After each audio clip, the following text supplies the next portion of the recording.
को लेकर सामने आई खुफिया रिपोर्ट। वुहान में वायरस फैलने से 1 महीने पहले ही लैब स्टाफ पड़ा था बीमार। चीन से ही शुरू हुआ था कोरोना वायरस। अमरीकी रिपोर्ट में हुआ चौंकाने वाला खुलासा। कोरोना वायरस महामारी से दुनिया भर में 34 लाख से ज्यादा लोग अपनी जान गंवा चुके हैं। लाखों लोगों की मौत के बावजूद अब तक इस वायरस की उत्पत्ति को लेकर अटकलें ही लग रही हैं। हालांकि दुनिया के ज्यादातर देश ये मानते हैं कि कोरोना के वायरस की उत्पत्ति चीन चाइना के वुहान शहर से ही हुई थी। इस बीच वुहान इंस्टीट्यूट ऑफ वायरोलॉजी को लेकर एक और बड़ी खबर सामने आई है। एक नए खुलासे के तहत नवंबर 2019 में इस लैब में काम करने वाले 3 रिसर्चर्स इतने बीमार हो गए थे जिसके कारण उन्हें अस्पताल में भर्ती करवाना पड़ा था। बड़ी बात यह है कि उस समय पूरी दुनिया कोविड-19 के नाम तक से अनजान थी। ऐसे में ये खुलासा इस बात की ओर ही संकेत दे रहा है कि वुहान ही कोरोना वायरस की उत्पत्ति का केंद्र है। कोरोना महामारी ने पिछले करीब 1.5 साल से दुनिया में तबाही मचाई हुई है। उसकी शुरुआत को लेकर अभी भी विवाद ही रहता है। दुनिया चीन को जिम्मेदार मानती है, लेकिन चीन इससे इनकार करता है। इस बीच अब एक नई जानकारी सामने आई है। वुहान की जिस लैब में कोरोना वायरस की शुरुआत बताई जाती है, वहां के 3 कर्मचारी को तब अस्पताल में भर्ती कराया गया था जब दुनिया को कोरोना के बारे में पता नहीं था। ये खुलासा वॉल स्ट्रीट जर्नल की एक रिपोर्ट में हुआ है। विश्व स्वास्थ्य संगठन WHO अब कोरोना के जन्म की जांच की ओर नया कदम बढ़ा रहा है। ऐसे में वुहान लैब के 3 स्टाफ के अस्पताल जाने की जानकारी आना जांच में सहायता कर सकता है। ये रिपोर्ट में दावा किया गया है कि नवंबर 2019 में वुहान लैब की 3 कर्मचारी बीमार पड़ गए थे। उनमें कोरोना वायरस जैसे ही लक्षण थे, जिन्हें बाद में अस्पताल में ले जाया गया था। यह भी पढ़े, चीन में येलो नदी के पास खराब मौसम के चलते बड़ा हादसा, 21 धावकों की मौत। आपको बता दें कि नवंबर 2019 के बाद ही दिसंबर-जनवरी के बीच दुनिया को कोरोना वायरस महामारी के बारे में पता लगा था। इस रिपोर्ट को अमेरिका के पूर्व राष्ट्रपति डोनाल्ड ट्रंप के कार्यकाल के आखिरी दिनों में स्टेट डिपार्टमेंट फैक्ट शीट में जारी किया गया था। आपको बता दें कि दुनिया के कई शीर्ष महामारी विज्ञानियों और वायरोलॉजिस्टों का मानना है कि कोविड-19 महामारी का कारण SARS-CoV-2 का जन्म नवंबर 2019 में चीन के वुहान शहर से हुआ। वहीं चीन इस आरोप को खारिज करता आया है। उसका कहना है कि इस वायरस का पहला पुष्ट मामला 8 दिसंबर 2019 को आया था, जब एक व्यक्ति के अंदर यह वायरस पाया गया। कोरोना संकट के बीच इस देश ने बनाई एक डोज वाली वैक्सीन 66% ज्यादा प्रभावी होने का दावा। कोरोना वायरस से निपटने के लिए एक डोज वाली वैक्सीन। FDA के वैज्ञानिकों का दावा संक्रमण रोकने में 66% ज्यादा प्रभावी। जल्द ही अमेरिका में तीसरी वैक्सीन को मिल सकती है मंजूरी। कोरोना वायरस महामारी ने पूरी दुनिया को हिला कर रख दिया है। हर देश इस महामारी से बचने के लिए लगातार कोशिशों में जुटा हुआ है। भारत समेत कई देशों में कोरोना को मात देने के लिए टीके भी इजाद कर लिए और टीकाकरण कोरोना वैक्सीनेशन भी शुरू हो चुका है। लेकिन ये सभी टीके 2 डोज में दिए जा रहे हैं, वो भी करीब 1 महीने के अंतराल में। इस बीच एक बड़ी खबर सामने आई है। अमेरिका में कोरोना को मात देने के लिए एक डोज वाली वैक्सीन तैयार की गई है। साथ ही ये दावा भी किया गया है कि ये वैक्सीन 66% प्रभावी है। भारत की कोविशील्ड और कोवैक्सीन समेत दुनिया के तमाम देशों में फिलहाल 2 डोज वाली वैक्सीन कोरोना से लड़ने के लिए दी जा रही है। इस बीच ऐसी भी वैक्सीन आ गई है जो सिर्फ 1 डोज में ही काम कर देगी। यह वैक्सीन तैयार की है जॉनसन एंड जॉनसन ने। कंपनी का दावा है कि 1 डोज ही कोरोना वायरस से बचाव के लिए पर्याप्त है। खाद्य एवं औषधि प्रशासन FDA के स्वतंत्र सलाहकार शुक्रवार को चर्चा करने वाले हैं, जिसके आधार पर इसके उपयोग की कुछ दिनों के अंदर अनुमति दी जा सकती है। FDA ने किया ये दावा। FDA के वैज्ञानिकों ने इस बात की पुष्टि की है कि यह टीका कोविड-19 के मध्यम से गंभीर स्तर के संक्रमण को रोकने के लिए करीब 66% प्रभाव क्षमता रखता है। FDA ने कहा कि जॉनसन एंड जॉनसन के इस टीके की 2 के बजाय सिर्फ 1 खुराक देने की जरूरत होगी और यह उपयोग के लिए सुरक्षित है। अमेरिका के लिए तीसरे टीके की अनुमति देने से FDA बस एक कदम दूर है। आज रात 12 बजे से पूरे देश में, ध्यान से सुनिए,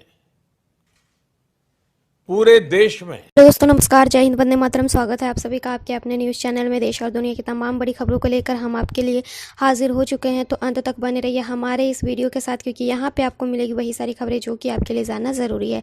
दोस्तों सभी खबरें आपके लिए बहुत ही ज़्यादा महत्वपूर्ण होने वाली है, तो एक भी खबर को मिस नहीं कीजिएगा। इसके साथ साथ दोस्तों वीडियो बनाने में हमें बहुत ही ज़्यादा मेहनत लगती है, तो वीडियो को एक लाइक ज़रूर करें और चैनल को सब्सक्राइब करना बिल्कुल ना भूलें। तो चलिए बढ़ते हैं आज की बड़ी और महत्वपूर्ण खबरों की ओर। तो दोस्तों सबसे पहले मैं आपको बता दूं बहुत ही बड़ी अपडेट निकल कर आ रही है। असम में सुरक्षा बलों को बड़ी कामयाबी, मुठभेड़ में मार गिराए 6 उग्रवादी। क्या है पूरी खबर हम आपको बताएंगे। इसके साथ साथ दोस्तों पूरे देश में क्या रहा कोरोना वायरस का कहर, इसकी भी फुल डिटेल्स हम आपको देंगे। तो चलिए शुरू करते हैं सभी खबरों को विस्तार से। तो दोस्तों मैं आपको बता दूं भारत में कोरोना संक्रमण के एक दिन में 2.5 लाख से कम नए मामले सामने आए हैं। इसी के साथ संक्रमण के रोज आने वाले मामले लगातार 7वें दिन 3 लाख से काफ़ी नीचे आए हैं। केंद्रीय स्वास्थ्य मंत्रालय के अनुसार देश में पिछले 24 घंटे में कोरोना के 2.40 लाख नए केस सामने आए हैं, जबकि 3700 अधिक कोरोना मरीजों की मौत हुई। भारत में पिछले कई दिनों में पॉजिटिविटी रेट की तुलना में रिकवरी रेट का बढ़ना राहत की खबर है, लेकिन दक्षिण भारत के कई राज्यों में कोरोना के रिकॉर्ड नए मामले सामने आ रहे हैं, जिसमें सबसे तमिलनाडु, कर्नाटक और केरल शामिल है। दोस्तों मैं आपको बता दूं पिछले 24 घंटे में 3741 कोरोना मरीजों की मौत भी हुई है। वहीं दोस्तों मैं आपको बता दूं अगली खबर आ रही है। रविवार को असम में पश्चिमी कार्बी अंगलोंग जिले में सुरक्षा बलों के साथ एक मुठभेड़ में डिसामा नेशनल लिबरेशन सेना के 6 आतंकवादी मारे गए। एक वरिष्ठ पुलिस अधिकारी ने यह जानकारी दी है। उन्होंने बताया कि एक गुप्त सूचना पर कार्रवाई करते हुए एक ज्वाइंट ऑपरेशन शुरू किया गया। सुरक्षाकर्मियों और उग्रवादियों के बीच हुई फायरिंग में 6 आतंकवादियों को मार गिराया गया। मारे गए उग्रवादी के पास से 4 AK-47 राइफल और कई राउंड गोला बारूद बरामद कर लिया गया है। वरिष्ठ अधिकारी ने कहा कि तलाशी अभियान अभी भी जारी है। वहीं दोस्तों मैं आपको बता दूं अगली खबर जो आ रही है, दिल्ली में फिर से बढ़ा लॉकडाउन, 31 मई तक रहेगा जारी। केजरीवाल बोले युद्ध अभी बाकी है। जी हां दोस्तों, देश की राजधानी दिल्ली में कोरोना के नए मामले और संक्रमण दर कम हुई है। वहीं घटती संक्रमण दर के बीच लॉकडाउन बढ़ाने या खत्म करने के संशय अब समाप्त हो गया। रविवार को केजरीवाल सरकार ने एक बार फिर से लॉकडाउन को आगे बढ़ाते हुए इसे 1 हफ्ते और लागू करने के आदेश दिए हैं। ऐसे में अब दिल्ली में 31 मई तक बंदिशें जारी रहेंगी। वहीं दोस्तों मैं आपको बता दूं अगली खबर आ रही है, हत्या के केस में पहलवान सुशील कुमार दिल्ली से गिरफ्तार, साथ ही भी पकड़ा गया। जी हां दोस्तों, कई दिनों से एक हत्या के मामले में फरार चल रहे ओलंपिक मेडल विजेता और पहलवान सुशील कुमार को दिल्ली पुलिस ने गिरफ्तार कर लिया। पहलवान सुशील कुमार को दिल्ली पुलिस के स्पेशल सेल ने गिरफ्तार किया है। मिली जानकारी के अनुसार स्पेशल सेल ने सुशील के साथी को भी गिरफ्तार कर लिया। दिल्ली के मुंडका इलाके से सुशील कुमार और अजय कुमार को गिरफ्तार किया गया है। दोनों कार छोड़कर स्कूटी पर सवार होकर किसी से मिलने जा रहे थे। वहीं दोस्तों मैं आपको बता दूं अगली जो खबर आ रही है वह आ रही है केंद्रीय मंत्रियों की उच्च स्तरीय बैठक में 23 मई CBSE ICSE बोर्ड एग्जाम और नए एंट्रेंस एग्जाम की डेट्स पर फैसला हो सकता है। शिक्षा मंत्री सभी राज्यों के शिक्षा सचिवों के साथ बातचीत कर CBSE बोर्ड 12वीं के एग्जाम कराने पर विचार करेंगे। वहीं दोस्तों मैं आपको बता दूं अगली खबर आ रही है राजस्थान से। राजस्थान में बच्चे आ रहे हैं कोरोना की चपेट में। दौसा के बाद डूंगरपुर में अब तक 325 पॉजिटिव। जी हां दोस्तों, राजस्थान में कोरोना संक्रमण के बढ़ते आंकड़ों के बीच अब बच्चों के पॉजिटिव होने की खबर भी सामने आ रही है। प्रदेश में डूंगरपुर जिले में प्रशासन ने शनिवार तक 315 बच्चों में कोरोना संक्रमण की पुष्टि की थी, जिसके बाद अब रविवार को इस आंकड़े में 10 पॉजिटिव संख्या की बढ़ोतरी हुई है। रविवार सुबह 10 बच्चे कोरोना संक्रमित मिले हैं, जिसके बाद डूंगरपुर से अब तक कुल 325 बच्चे कोरोना पॉजिटिव पाए गए हैं। इसमें बच्चों की उम्र 0 से 18 वर्ष बताई जा रही है। तो फिलहाल इस वीडियो में इतना ही। ऐसे ही खबरों के लिए बने रहिए हमारे चैनल के साथ। Then bye and thanks for watching this video. नमस्कार, जय हिंद, वंदे मातरम भाइयों और बहनों, स्वागत है आपका भारत के सबसे बड़े सरकारी न्यूज चैनल पर। तो दोस्तों टुडे ब्रेकिंग न्यूज के साथ देश और राज्य की 10 बड़ी ताजा खबरों को लेकर इस वीडियो में हम आपके सामने हाजिर हो चुके हैं। साथ ही में दोस्तों रेल सेवा, बस सेवा, कोरोना वायरस, लॉकडाउन, राशन वितरण और मोदी सरकार की नई योजना से जुड़ी हर छोटी से छोटी खबर और अपडेट भी इस वीडियो में देने वाले हैं। तो दोस्तों आज की पहली खबर की बात करें तो भारत के प्रधानमंत्री नरेंद्र मोदी जी ने आज कोरोना और लॉकडाउन की स्थिति का जायजा लेने के लिए राज्यों के मुख्यमंत्रियों के साथ वीडियो कॉन्फ्रेंसिंग के जरिए बैठक की। इस बैठक में कई अहम फैसले लिए गए। कुछ राज्यों में एक बार फिर से लॉकडाउन बढ़ाने का फैसला हुआ तो कुछ राज्यों में लॉकडाउन को खत्म करने का भी फैसला लिया गया। तो दोस्तों ऐसे में आप लोगों को जान लेना चाहिए कि भारत में बीते 24 घंटों में किन किन राज्यों और शहरों में लॉकडाउन लगा है और किन किन राज्यों में लॉकडाउन को समाप्त करने का ऐलान हुआ है। अगली खबर की बात करें तो केंद्र सरकार ने आज 12वीं बोर्ड की परीक्षा को लेकर हाई लेवल की मीटिंग की। इस मीटिंग के बाद CBSE ने परीक्षा को लेकर 2 बड़े फैसले किए हैं। तो दोस्तों ऐसे में कौन कौन से फैसले किए हैं, साथ ही 12वीं की परीक्षा कब से आयोजित की जाएगी, इसकी संपूर्ण जानकारी देंगे। साथ ही आज BCCI ने IPL के बाकी मैचों को लेकर भी बड़ा फैसला किया है, जिसके तहत अब बाकी मैच इस तारीख से खेले जाएंगे। इसके अलावा भारत सरकार और कई राज्य सरकारों ने मिलकर वहां के कोरोना प्रभावित लोगों के बैंक खाते में इतने इतने रुपए देने का ऐलान किया है। तो दोस्तों किस राज्य के लोगों को कितना पैसा मिलेगा, इसकी संपूर्ण जानकारी देंगे।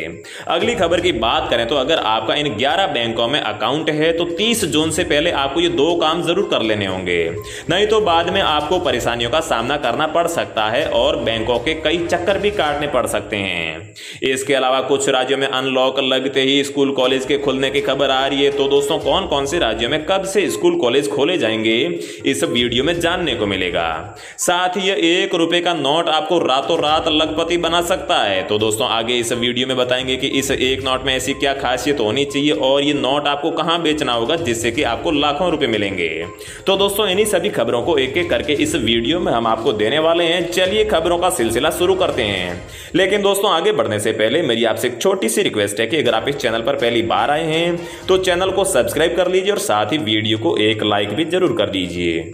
आज की पहली बड़ी खबर की बात करें तो दिल्ली में एक हफ्ते के लिए बड़ा लॉकडाउन। सीएम केजरीवाल बोले तीसरी लहर की कर रहे हैं तैयारी। जी हां दोस्तों, दिल्ली में लॉकडाउन की अवधि एक बार फिर से एक हफ्ते के लिए बढ़ा दी गई है। मुख्यमंत्री अरविंद केजरीवाल ने शनिवार को डिजिटल प्रेस कॉन्फ्रेंस के माध्यम से यह जानकारी दी है।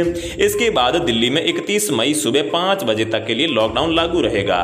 सीएम केजरीवाल ने कहा है कि अगर संक्रमण के मामले घटने का सिलसिला इसी तरह चलता रहा और लोग अनुशासन का पालन करते रहे तो 31 मई से अनलॉक की प्रक्रिया शुरू कर देंगे। उन्होंने कहा है कि एकदम से अनलॉक करना ठीक नहीं रहेगा, इसलिए 31 मई से धीरे धीरे राज्य को अनलॉक करना शुरू कर देंगे। वहीं कोरोना महामारी से निपटने के लिए हरियाणा सरकार ने भी लॉकडाउन बढ़ाने का फैसला किया है। अब हरियाणा राज्य में 31 मई तक के लिए लॉकडाउन को बढ़ा दिया गया है। इसके अलावा राजस्थान और बिहार में भी एक बार फिर से लॉकडाउन को बढ़ा दिया गया है। नेक्स्ट अपडेट की बात करें तो सीएम योगी का बड़ा ऐलान, 1 जून से यूपी के सभी जिलों में 18 साल से ऊपर वालों का होगा टीकाकरण। दरअसल दोस्तों मुख्यमंत्री योगी आदित्यनाथ ने 1 जून से प्रदेश के ग्रामीण इलाकों के साथ साथ 75 जिलों में 18 से लेकर 44 आयु वर्ग वालों के टीकाकरण का निर्देश दिया है। गौरतलब है कि अभी तक सिर्फ 23 जिलों में ही 18 से लेकर 44 साल के आयु वर्ग के लोगों का यहां पर टीकाकरण किया जा रहा है। इसके अलावा कोरोना महामारी की अगस्त सितंबर में तीसरी लहर की संभावना के मद्देनजर मुख्यमंत्री ने अधिकारियों को निर्देश दिए हैं कि 10 साल या फिर इससे कम उम्र के बच्चों के माता पिता को प्राथमिकता के आधार पर टीके लगवाए जाएं। मुख्यमंत्री ने कहा है कि तीसरी लहर में बच्चे सर्वाधिक रिस्क की श्रेणी में हो सकते हैं, लिहाजा ऐसे बच्चे के माता पिता को टीका लगवाया जाएगा। अगली खबर की बात करें तो दोस्तों 12वीं की बोर्ड परीक्षा को लेकर केंद्र सरकार ने हाई लेवल की मीटिंग की। अब सिर्फ इन विषयों के साथ 1.5 घंटे में परीक्षा करवाने की कवायद शुरू। जी हां दोस्तों, आज 12वीं बोर्ड और प्रवेश परीक्षाओं के मुद्दे पर चर्चा करने के लिए बैठक हुई थी। इस मीटिंग में 4 केंद्रीय मंत्रियों, साथ ही में राज्य के शिक्षा मंत्रियों और शिक्षा मंत्रालयों के सचिवों ने भाग लिया था। यह बैठक कक्षा 12वीं की बोर्ड परीक्षा और प्रवेश परीक्षाओं को आयोजित करने को लेकर थी और इस बैठक की अध्यक्षता रक्षा मंत्री राजनाथ सिंह कर रहे थे। केंद्रीय माध्यमिक शिक्षा बोर्ड यानी कि सीबीएसई ने कक्षा 12वीं की बोर्ड परीक्षाएं केवल प्रमुख विषयों के लिए आयोजित करने का विकल्प रखा है। 12वीं कक्षा के छात्रों के लिए 174 सब्जेक्ट का ऑप्शन होता है, जिनमें से लगभग 20 विषयों को सीबीएसई द्वारा प्रमुख विषय माना जाता है। इनमें भौतिकी, रसायन विज्ञान, गणित, जीव विज्ञान, इतिहास, राजनीति विज्ञान, व्यवसाय अध्ययन, लेखा, भूगोल, अर्थशास्त्र और अंग्रेजी शामिल है। बैठक के दौरान 2 विकल्प दिए गए हैं। केंद्र ने पहले विकल्प में कहा कि कुछ कक्षा 12वीं की प्रमुख विषयों की परीक्षा आयोजित की जाए और बाकी विषयों के नंबर प्रमुख विषयों के नंबर के आधार पर दे दिए जाएं। दूसरे विकल्प के तहत परीक्षा पैटर्न को ऐसे बदलना होगा जिसमें केवल ऑब्जेक्टिव टाइप के प्रश्न हो और 3 के बजाय सिर्फ 1.5 घंटे में ही परीक्षा करवा दी जाए। हालांकि कई राज्यों ने इन दोनों विकल्पों को ठुकरा दिया है और सीबीएसई ने कहा है कि जून में सही हालातों को देखकर परीक्षा तिथि का ऐलान कर दिया जाएगा और परीक्षा पैटर्न का भी ऐलान कर दिया जाएगा। अगली खबर की बात करें तो आईपीएल के बाकी बचे मैचों पर आया बड़ा फैसला। इस तारीख से संयुक्त अरब अमीरात मतलब कि यूएई में खेले जाएंगे आईपीएल। जैसा कि दोस्तों आप लोग जानते हो कि आईपीएल 2021 सीजन के 29 मैचों के बाद ही कोरोना की वजह से इन्हें टालना पड़ा था। 60 में से 31 मैच होने अभी बाकी है और अब आखिरकार आईपीएल के बचे हुए मैचों को लेकर बीसीसीआई ने विंडो तलाश कर ली है। आईपीएल के बचे हुए मैच यूएई में 15 सितंबर से लेकर 15 अक्टूबर के बीच कराए जाएंगे। पहले भी बोर्ड इन मैचों के लिए 2 ऑप्शन पर विचार कर रही थी। इनमें इंग्लैंड और यूएई शामिल थे। यूएई में वैसे कि पहले भी आईपीएल कराया जा चुका है और ऐसे में यहां पर टूर्नामेंट कराना आसान रहेगा, इसलिए यूएई में यहां पर आईपीएल के बाकी मैचों को कराने का फैसला लिया गया है। नेक्स्ट अपडेट की बात करें तो दोस्तों अगर आपका इन 11 बैंकों में अकाउंट है तो 30 जून से पहले कर लें यह काम, वरना पछताना पड़ सकता है। जी हां दोस्तों, हाल ही में 11 छोटे बैंकों का दूसरे बैंकों में विलय हो गया है। इन बैंकों में ओरिएंटल बैंक ऑफ कॉमर्स और यूनाइटेड बैंक ऑफ इंडिया का नाम भी शामिल है, जिनका पंजाब नेशनल बैंक में विलय हुआ है। बैंकों का दूसरे बैंक में विलय होने की वजह से IFSC कोड, चेक आदि बदल दिए गए हैं। ऐसे में इन बैंकों के ग्राहकों को नए चेक बुक की आवश्यकता है, क्योंकि अब पुराने बैंक के चेक बुक 30 जून तक ही वैलिड रहेंगे। इनके अलावा भी जो देना बैंक है और विजया बैंक का बैंक ऑफ बड़ौदा में विलय हो चुका है। ओरिएंटल बैंक ऑफ कॉमर्स और यूनाइटेड बैंक ऑफ इंडिया का पंजाब नेशनल बैंक में विलय कर दिया गया है। कैनरा बैंक में सिंडिकेट बैंक का विलय हो गया। वहीं आंध्रा बैंक और कॉरपोरेशन बैंक का यूनाइटेड बैंक ऑफ इंडिया में विलय कर दिया गया है। वहीं इलाहाबाद बैंक का इंडियन बैंक में विलय हो चुका है। तो दोस्तों अगर आपका भी इनमें से किसी भी बैंक में खाता है तो 30 जून से पहले आप नई चेकबुक जरूर बनवा लीजिएगा। अगली खबर की बात करें तो ये 1 रुपए का नोट आपको रातों रात लखपति बना सकता है। वैसे तो दोस्तों इंटरनेट पर आए दिन ये दावे किए जाते हैं कि यह नोट आपको लखपति बना देगा, यह सिक्का आपको करोड़पति बना देगा, लेकिन इनमें से 99% तक के दावे झूठे होते हैं। लेकिन इस 1 रुपए के नोट के बदले आपको करोड़ों तो नहीं लेकिन 45,000 रुपए मिल सकते हैं, जिसे आप घर बैठे ही कॉइन बाजार वेबसाइट के जरिए बेच भी सकते हैं। तो आइए जानते हैं कि इस नोट में ऐसी क्या खासियत होनी चाहिए। तो दोस्तों जिस नोट की हम बात कर रहे हैं वो 1957 का है। 1957 के इस 1 रुपए के नोट के बदले आपको 45,000 रुपए मिल सकते हैं। ध्यान रहे कि इस नोट पर गवर्नर HM पटेल के साइन होने चाहिए। इस नोट का सीरियल नंबर 123456 है। आपकी जानकारी के लिए बता दें कि 26 साल पहले भारत सरकार ने 1 रुपए के नोट की छपाई बंद कर दी थी। तो दोस्तों इस 1 रुपए के नोट के अलावा भी अगर आपके पास में कोई भी यूनिक नोट या फिर सिक्का है तो कमेंट में जरूर बताइए। अगली खबर की बात करें तो योगी सरकार का आया बड़ा फैसला, स्कूल खुलने और फीस को लेकर किए ये बड़े ऐलान। जी हां दोस्तों, यूपी में कोरोना के बढ़ते प्रकोप के बीच में प्रदेश के सभी विद्यालयों को बंद कर दिया गया था, लेकिन सरकार के निर्देशों और प्रशासनिक सख्ती के चलते एक और जहां कोरोना के मामलों में तेजी से गिरावट देखी गई है, वहीं प्रदेश सरकार की ओर से अब बंद पड़े स्कूलों में धीरे धीरे शिक्षण कार्य शुरू करने की योजना बनाई जाने लगी है। इसके लिए गुरुवार को राज्य के सभी स्कूलों के आगामी शैक्षणिक सत्र 2021-22 के लिए खास दिशा निर्देश जारी किए हैं। आदेश के मुताबिक यूपी में शुरू होने वाले नए शैक्षणिक सत्र में विद्यार्थियों से फीस में बढ़ोतरी बताकर किसी भी प्रकार की अधिक फीस वसूल नहीं की जाएगी और कोरोना काल के बीच बंद रहने की अवधि में किसी भी शिक्षार्थी या फिर उसके माता पिता से परिवहन का शुल्क भी नहीं वसूला जाएगा। इतना ही नहीं, कोई भी स्कूल प्रशासन अब 3 माह की एक साथ फीस जमा करवाने को लेकर भी कोई भी दबाव नहीं बना सकता है। अगली खबर की बात करें तो दोस्तों अगर आप घर में खाना बनाने के लिए यहां पर सरसों के तेल का इस्तेमाल करते हैं तो दोस्तों आप लोगों के लिए एक खुशखबरी आई है। वैसे तो दोस्तों खाने के तेल का भाव आसमान छू रहा है। ऐसे में कीमत पर लगाम कसने के लिए सरकार इसके आयात पर लगने वाले एग्री सेस को घटा सकती है। सरकार क्रूड पाम ऑयल, सनफ्लावर और सोया ऑयल के आयात पर लगने वाले agriculture infrastructure and development cess को घटा सकती है। इससे कीमत में भारी गिरावट देखने को मिलेगी और आम जनता को थोड़ी राहत मिलेगी और तेल का भाव इस साल के पिछले 5 सालों के उच्चतम स्तर पर है। तो दोस्तों कुछ ही दिनों में आपको सरसों के तेल और बाकी जितने भी खाने के तेल हैं इनके भावों में है जो भारी गिरावट देखने को मिलेगी। तो दोस्तों रोजाना ऐसी ही खबरें पाते रहने के लिए चैनल को सब्सक्राइब करके बेल आइकन को जरूर प्रेस कर लीजिए। जय हिंद, वंदे मातरम।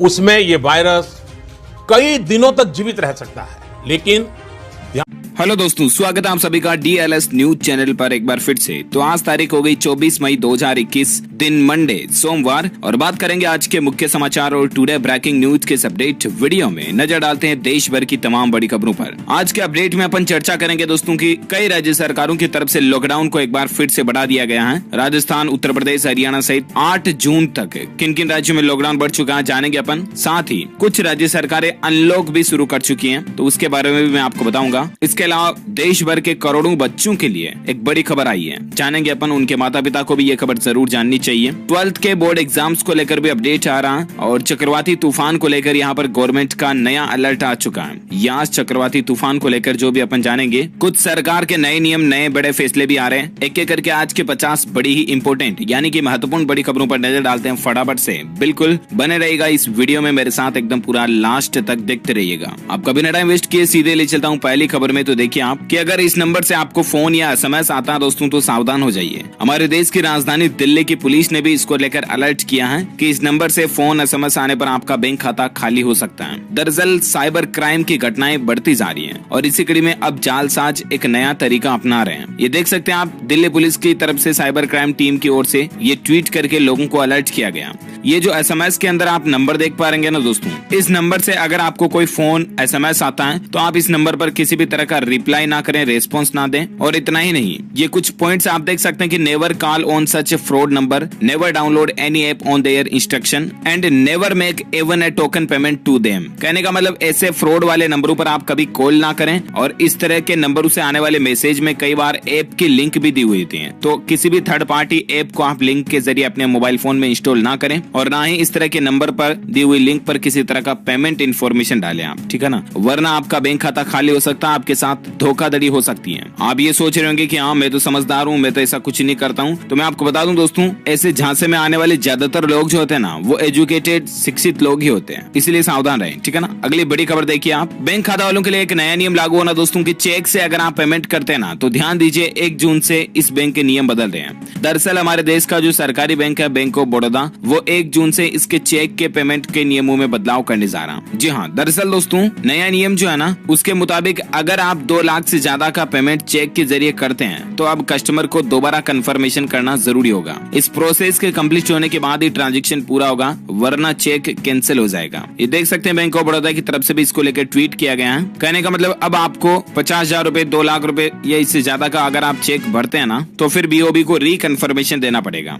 ज्यादा इन्फॉर्मेशन आप देख सकते हैं। चलिए अगली बड़ी खबर देखिए दोस्तों, चक्रवाती तूफान यास के कारण पूर्व रेलवे ने 25 ट्रेनों को रद्द कर दिया। ये पूरी लिस्ट आप देख सकते हैं किस किस ट्रेनों को इंडियन रेलवे की तरफ से रद्द किया गया। हालांकि 19 के लगभग ट्रेनों को तो कल ही कैंसिल कर दिया था, तो आज और ट्रेनों को मिलाकर के 25 ट्रेनों को कुल मिलाकर के रद्द कर दिया। मौसम विभाग की तरफ से कुछ और अलर्ट और चेतावनी भी आ रही है इस तूफान के सक्रिय होने को लेकर और तूफान के दूसरे राज्यों की तरफ बढ़ने को लेकर, जो भी मैं आपको आगे बताऊंगा। लेकिन फिलहाल अपन नजर डालते हैं कुछ और बड़ी खबरों में। देखिए अपडेट आप, कोरोना के बीच इस कंपनी ने बड़ा ऐलान किया है, कर्मचारियों की मौत होने के बाद भी 60 साल तक पूरा वेतन मिलेगा। आवास, मेडिकल और बच्चों की पढ़ाई भी बिल्कुल फ्री रहेगी। जहाँ जो कोई भी लोग इस कंपनी में काम करते हैं, कंपनी कौन सी है तो आपको बता दूं दोस्तों, टाटा स्टील कंपनी की तरफ से ये बड़ी घोषणा की गई है। टाटा स्टील में जो भी कर्मचारी काम करते हैं ना, अगर उनकी खुदा न खास्ता भगवान ना करे ऐसा हो, लेकिन अगर उन कर्मचारियों में से किसी की कोरोना के चलते जान चली जाती है ना, तो फिर उनके परिवार वालों को 60 साल तक कंपनी पूरा वेतन देगी। इसके अलावा उनके आवास और मेडिकल की व्यवस्थाएं भी करेगी, यहाँ तक कि उन बच्चों की पढ़ाई भी बिल्कुल फ्री में रखी जाएगी। तो ये वाकई में एक बहुत ही अच्छी पहल है। चलिए साथ ही अगली खबर देखिए आप कि ये कार कंपनी दे रही है अपने ग्राहकों को खास सुविधा, 24/7 आप डॉक्टर से मुफ्त सलाह ले सकते हैं। जी हाँ, दरअसल दोस्तों MG मोटर्स कंपनी जो है ना, उसने डॉक्टर 24/7 प्लेटफॉर्म के साथ एक पार्टनरशिप की है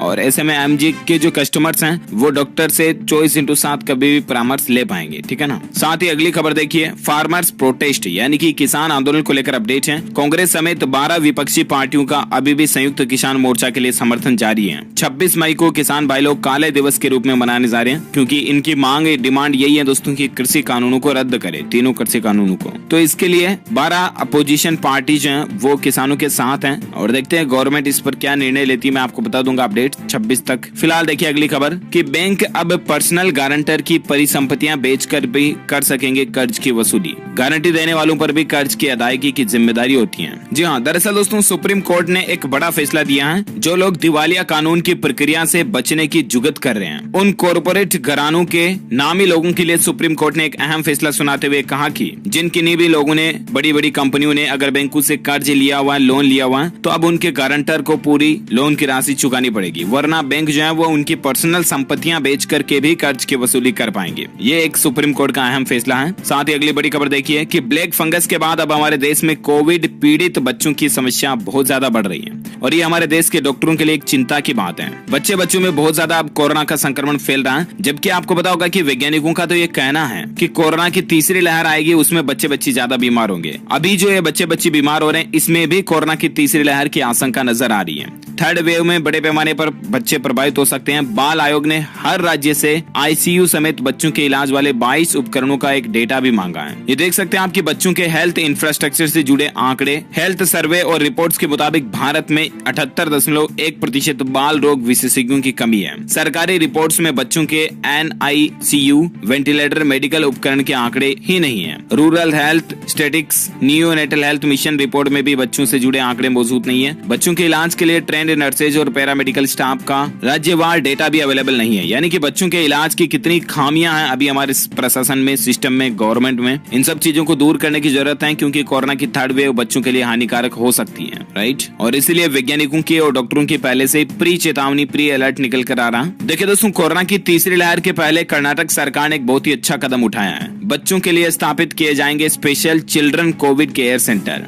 मतलब कि जहां केवल बच्चों का ही इलाज रहेगा, केवल बच्चों को ही रखा जाएगा। इस तरह के चिल्ड्रन कोविड सेंटर भी अब कर्नाटक गवर्नमेंट बनाने जा रही है। कोरोना की तीसरी लहर के पहले ये जरूरी कदम उठाया जा रहा और वाकई में सराहनीय है। चलिए साथ ही अगली बड़ी खबर देखिए आप कि दोस्तों 71 साल बाद फिर दिखेगा दुनिया का सबसे तेज दौड़ने वाला जानवर हमारे भारत में दिखेगा। 3 सेकंड में दोस्तों 103 किलोमीटर की स्पीड रफ्तार पकड़ लेता है ये जानवर। नाम क्या है इसका? चीता, टाइगर। साल 1947 में भारत से ये टाइगर चीता जो है ये विलुप्त हो चुका था, लेकिन अब दोस्तों एक बहुत ही लंबे समय के बाद, यानी कि दोस्तों 1947 के बाद अब 2021 में अफ्रीका से एक चीता भारत लाया जा रहा है। और इसके लिए सुप्रीम कोर्ट और केंद्र सरकार दोनों से मंजूरी भी मिल चुकी है, क्योंकि ये विदेश से आ रहा है और इसलिए दोनों की ही मंजूरी लेना जरूरी है। इस चीता को मध्य प्रदेश के कूनो नेशनल पार्क में रखा जाएगा। तो अच्छी बात यह है दोस्तों कि अब हमारे भारत में जो चीता है ना वो वापस आने जा रहा है। साथ ही अगली बड़ी खबर देखिए, एक रिपोर्ट में इस तरह का दावा किया जा रहा दोस्तों कि लॉकडाउन में 8 लाख प्रवासी मजदूरों ने दिल्ली को छोड़ दिया। वे अपने गांवों की तरफ पलायन करने लगे हैं। 8 लाख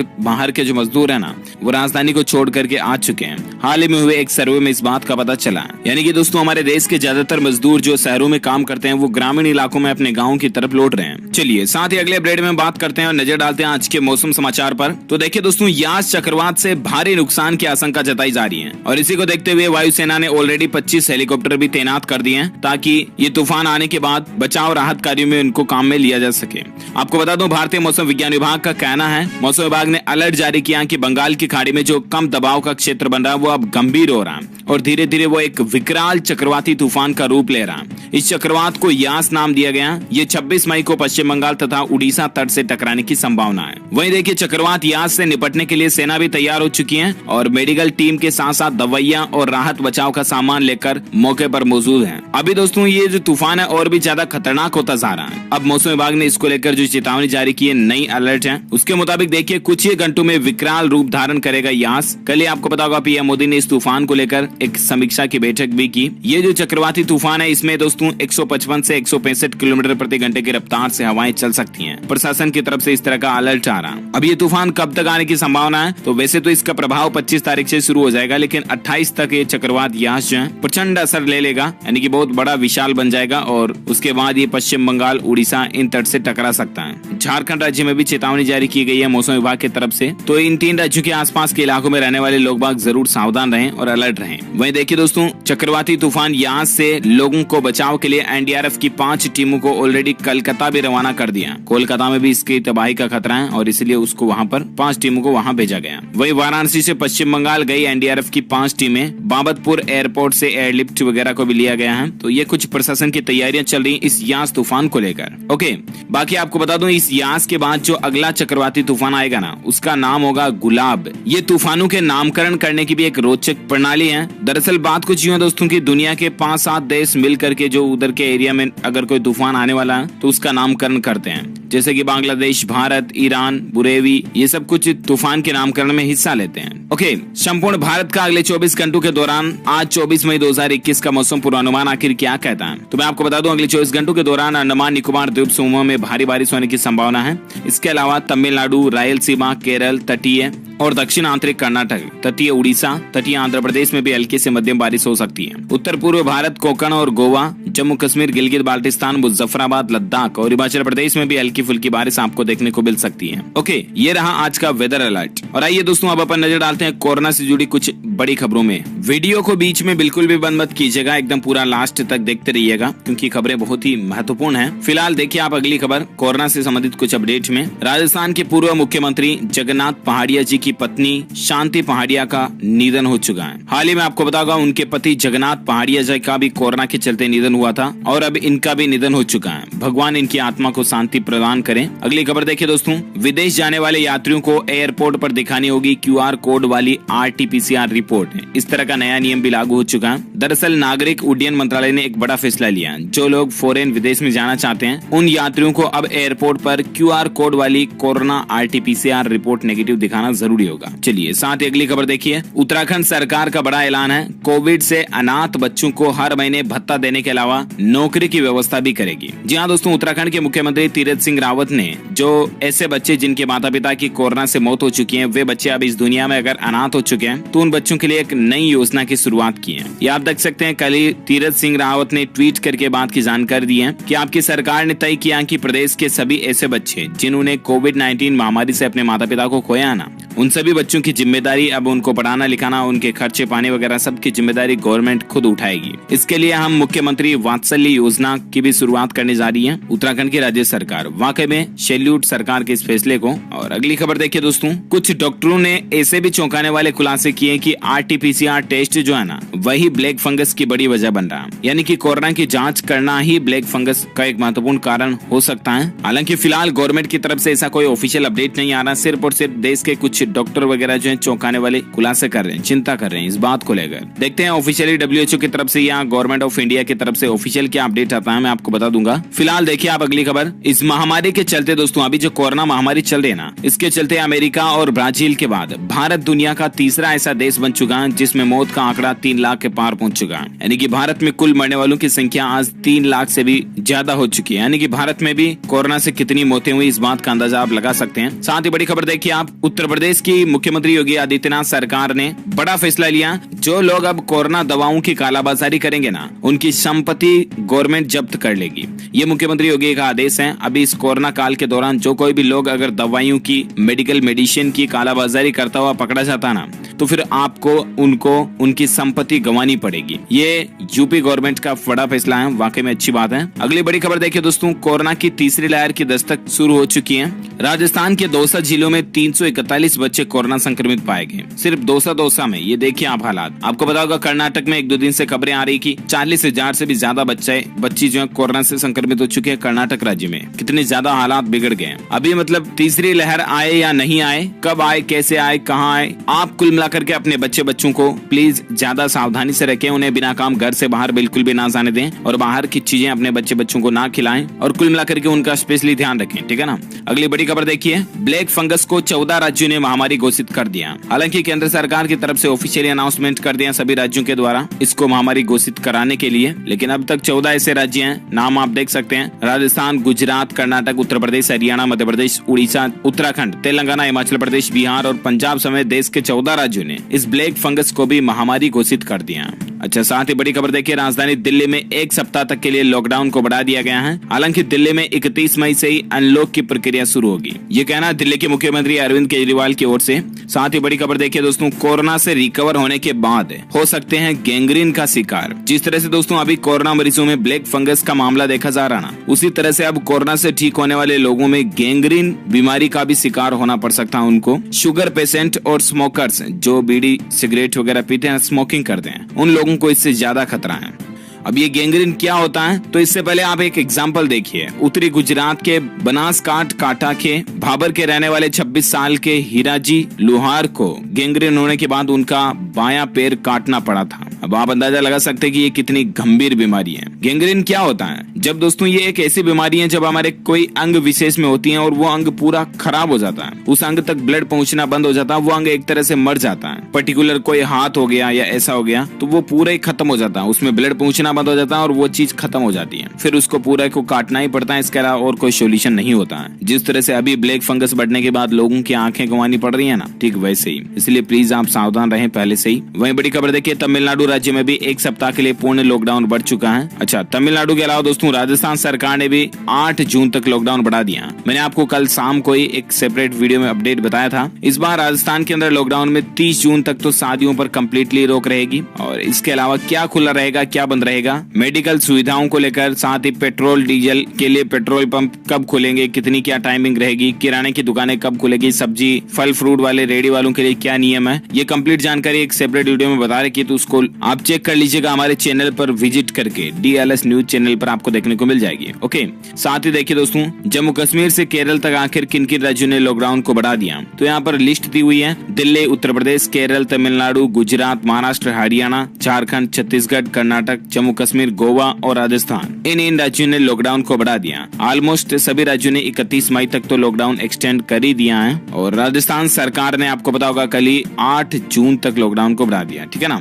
वहीं देखिए, तमिलनाडु में राज्य सरकार ने सभी जिला अधिकारियों को यह आदेश दिया कि कोरोना को रोकने के लिए घर घर सर्वे का अभियान चलाएं और इस तरह के जरूरी कदम उठाएं ताकि कोरोना पर कंट्रोल किया जा सके। वहीं भारत में एक रिकॉर्ड बनाया गया। देखिए दोस्तों, एक दिन में सबसे ज्यादा 21.23 लाख सैंपल्स की टेस्टिंग हुई। पिछले 24 घंटों में भारत में जो मतलब कोरोना की जांचें हुई ना, टेस्टिंग RT-PCR टेस्ट, वो 21,23,000 से भी ज्यादा सैंपल की जांचें की गई, और ये अपने आप में एक रिकॉर्ड तोड़ आंकड़ा है दुनिया के किसी भी देश में एक दिन में सबसे ज्यादा टेस्टिंग का। अच्छा, वहीं देखिए दोस्तों, हरियाणा राज्य में 31 मई तक लॉकडाउन बढ़ा है। उसमें इस बार ऑड इवन के आधार पर दुकानें खोलने का नियम लागू किया गया। शॉपिंग मॉल वगैरह इनको खोलने की अनुमति तो नहीं होगी, लेकिन ऑड इवन सिस्टम बोले दोस्तों तो एक दिन ये दुकानें खुलेगी और एक दिन वो दुकानें खुलेगी। इस तरह के सिस्टम से हरियाणा सरकार ने लॉकडाउन लागू किया है और लॉकडाउन को 31 मई तक बढ़ा दिया, ठीक है ना। ज्यादा जानकारी आप देख सकते हैं स्क्रीन पर। वहीं दोस्तों, मध्य प्रदेश सरकार का कहना है कि अब यहाँ पर अनलॉक की शुरुआत होने जा रही है। प्रदेश के 5 जिलों में आज से ही ढील दी जाएगी और मध्य प्रदेश सरकार अब 1 तारीख से धीरे धीरे अनलॉक की ओर आगे बढ़ेगी। भारत में कोरोना के आंकड़ों की बात करें तो बहुत ही राहत की बात है। पिछले 24 घंटों में महीने भर में लगभग सबसे कम आंकड़े आज ही देखे गए। 24 घंटों के दौरान 2,22,000 ही नए मामले आए और अभी भारत में कुल संक्रमितों की संख्या 2,67,00,000 से भी ज्यादा हो चुकी है। एक्टिव केस अभी 27,16,000 से भी ज्यादा चल रहे हैं। पिछले 24 घंटों के दौरान 4452 लोगों की मौत हुई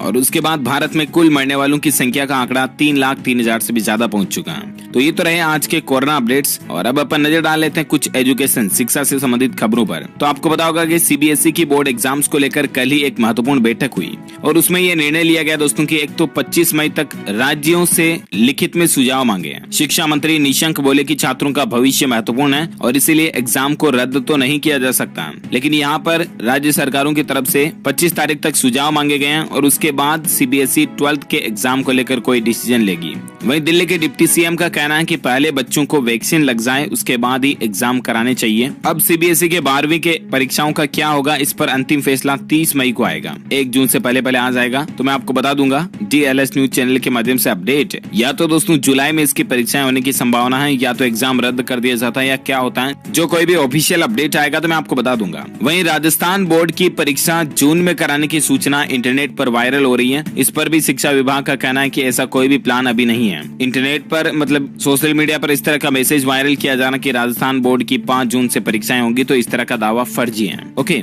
साथ ही देखिए दोस्तों, 12th बोर्ड एग्जाम पर बैठक में फैसला लिया गया 3 मुख्य सब्जेक्ट की परीक्षा होगी। केंद्रीय शिक्षा मंत्री डॉक्टर रमेश पोखरियाल निशंक ने आगामी बोर्ड परीक्षा JEE मेन, नीट सहित कई सारी प्रतियोगी परीक्षाओं को लेकर आज बड़े फैसले लिए। एक मीटिंग हुई और मीटिंग खत्म होने के बाद ये डिसीजन लिया गया दोस्तों कि जिन राज्य सरकारों ने 12वीं का एग्जाम कंडक्ट कराने की प्लानिंग कर रखी है ना, वे सिर्फ 20 मुख्य विषयों की ही परीक्षा ले। इंपोर्टेंट सब्जेक्ट की, जैसे कि साइंस से रिलेटेड सब्जेक्ट्स हो गए, physics, chemistry, mathematics, biology, history, political science, business studies, accounts, economics, English वगैरह, इन इस तरह के 20 जो मुख्य विषय है ना, उन्हीं की ही परीक्षा ली जाएगी अगर परीक्षा होगी तो भी। वही देखिए, एजुकेशन को लेकर और एक खबर ये है कि मध्य प्रदेश बोर्ड ने 10वीं के रिजल्ट को लेकर निर्देश दिए हैं। OMR सीट भरने की लास्ट डेट को भी बढ़ा दिया। अब स्टूडेंट जो हैं एग्जाम फॉर्म से संबंधित OMR सीट जो है ऑनलाइन या ऑफलाइन किसी भी तरीके से भर सकते हैं। 10 जून इसकी लास्ट डेट को कर दिया। वहीं देखिए छत्तीसगढ़ राज्य सरकार ने एक बड़ा फैसला लिया दोस्तों कि अब घर से ही होंगे 12वीं के बोर्ड एग्जाम। इस तरह का नया नियम छत्तीसगढ़ राज्य ने लागू कर दिया। 1 जून से ही 12वीं की परीक्षाएं होगी और सबसे खास बात यह है कि परीक्षाएं घर पर ही होगी। इसके तहत छात्रों को चयनित केंद्रों से प्रश्न पत्र लेने और उन्हें घर ले जाने और 5 दिन के अंदर अंदर आपको उत्तर पुस्तिका जमा कराने की अनुमति दी जाएगी। इस तरह के नए आदेश के द्वारा, नए नियमों के द्वारा छत्तीसगढ़ राज्य सरकार परीक्षा कंडक्ट कराने जा रही है। ओके, तो ये तो रही कुछ एजुकेशनल खबरें हैं। वही दोस्तों खबर देखिए, अर्थक्वेक यानी कि भूकंप आया कल ही मणिपुर राज्य में 4.3 तीव्रता के साथ। हालांकि अच्छी बात यह कि जान माल का नुकसान नहीं हुआ। ओके दोस्तों, तो इस कड़ी में आज दिन भर की तमाम बड़ी खबरें, मुख्य समाचार, टुडे ब्रेकिंग न्यूज का अपडेट वीडियो यही फिनिश होता है। वैसे आप मुझे नीचे कमेंट करके बताइए कि फलों का राजा कौन से फल को कहा जाता है। जी हाँ, which fruit king of the fruits. Comment करके मुझे बताइए इस वीडियो के नीचे। जो लोग इस सवाल का सही जवाब देंगे वो रेंडमली सेलेक्ट किए जाएंगे हमारी DLS न्यूज टीम की तरफ से और आप जीत सकते हैं एक शानदार सरप्राइज गिफ्ट जो कि गिव अवे के रूप में आप तक पहुंचा दिया जाएगा। इसी के साथ ही अगर आपको ये वीडियो अच्छा लगा तो इसे लाइक करना, शेयर भी करना अपने दोस्तों के साथ फेसबुक और व्हाट्सएप पर। और आप हमारे चैनल DLS न्यूज को सब्सक्राइब करके बेल आइकॉन भी जरूर दबा देना ताकि आपको रोजाना की ताजा खबरें और मुख्य समाचार तुरंत आपके मोबाइल पर मिल जाएंगे। ओके, और बाकी ख्याल रखिएगा आप अपने आप का, अपने परिवार का भी। बिना काम बिल्कुल घर से बाहर मत निकलना, खास करके आप अपने छोटे बच्चों का विशेष ध्यान रखना। मिलेंगे अगले नेक्स्ट अपडेट में, तब तक के लिए thank you, take care, good bye, जय हिंद, जय भारत, वंदे मातरम। चक्रवाती तूफान ताउते के बाद अब देश के पूर्वी तटीय क्षेत्रों में यास तूफान का खतरा मंडरा रहा है। ये तूफान बंगाल की खाड़ी में उठने वाला है। तूफान यास को लेकर तैयारियों पर आज प्रधानमंत्री मोदी भी समीक्षा बैठक करने वाले। चक्रवात यास को लेकर 10 बड़े अपडेट आपको दे देते हैं। 24 घंटे में तूफान बंगाल की खाड़ी पहुंचेगा। 26 मई को ओडिशा बंगाल के तटों को पार कर सकता है। तूफान को लेकर पीएम मोदी समीक्षा बैठक भी आज करने वाले हैं और पीएम मोदी NDMA से तैयारियों को जायजा लेंगे कि आखिर क्या तैयारियां की गई हैं, इससे निपटने की क्या तैयारियां हैं। समीक्षा बैठक की जाएगी। गृह मंत्री अमित शाह भी उसमें शामिल हो रहे हैं। ओडिशा में NDRF की 22 टीमों को एहतियातन तैनात किया गया है। ओडिशा के CM ने DM और SP को निर्देश दिए हैं। अस्पतालों में ऑक्सीजन सप्लाई के निर्देश दिए गए हैं। नौसेना के जहाज और हेलीकॉप्टर तैनात किए गए हैं। तूफान के चलते रेलवे ने 19 ट्रेनों को रद्द करने का फैसला भी लिया है। कितनी गति इसकी होगी, कितनी रफ्तार होगी, किस हद तक ये नुकसान पहुंचा सकता है, इसके लिए तैयारी पहले से की जा सके और प्रधानमंत्री नरेंद्र मोदी खास तौर पर खुद ख्याल कर रहे हैं। गृह मंत्रालय के तमाम अधिकारी यहां पर मौजूद हैं, मौसम विभाग के तमाम अधिकारी यहां पर मौजूद हैं। तो ये बड़ी खबर हम आपको बता रहे हैं। कुछ ही देर में वो तस्वीरें भी हम आपको दिखाएंगे जब पीएम मोदी यहां पर बैठक करना शुरू कर चुके हैं यास तूफान पर। प्रधानमंत्री की बेहद अहम बैठक शुरू हो चुकी है। गृह मंत्री अमित शाह भी मौजूद हैं, तो अमित शाह भी बैठक का हिस्सा हैं। यास पर प्रधानमंत्री ने जो हाई लेवल मीटिंग बुलाई थी उसकी शुरुआत हो चुकी है। चक्रवात पर यह अहम बैठक है।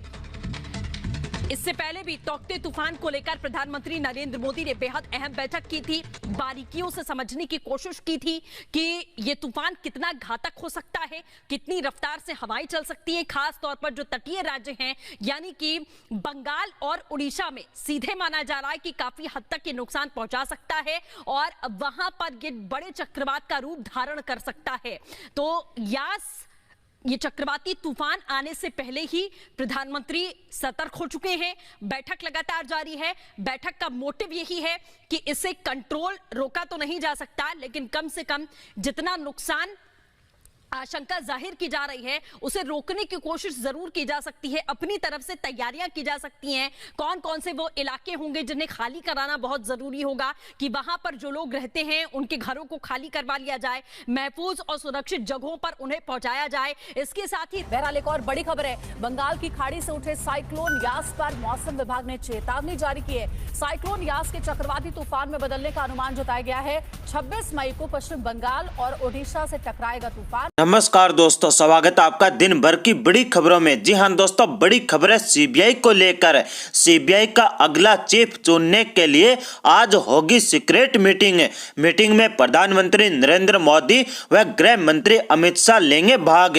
लेकिन बड़ा सवाल, अगर सीबीआई का चीफ प्रधानमंत्री व गृह मंत्री चुनेंगे तो कैसे होगी निष्पक्ष जांच? तो वहीं पर अगली बड़ी खबर में हम आपको बताएंगे कि मध्य प्रदेश कांग्रेस पार्टी के कद्दावर कद्दावर नेता व पूर्व मुख्यमंत्री कमलनाथ पर भारतीय जनता पार्टी की सरकार ने कसा शिकंजा।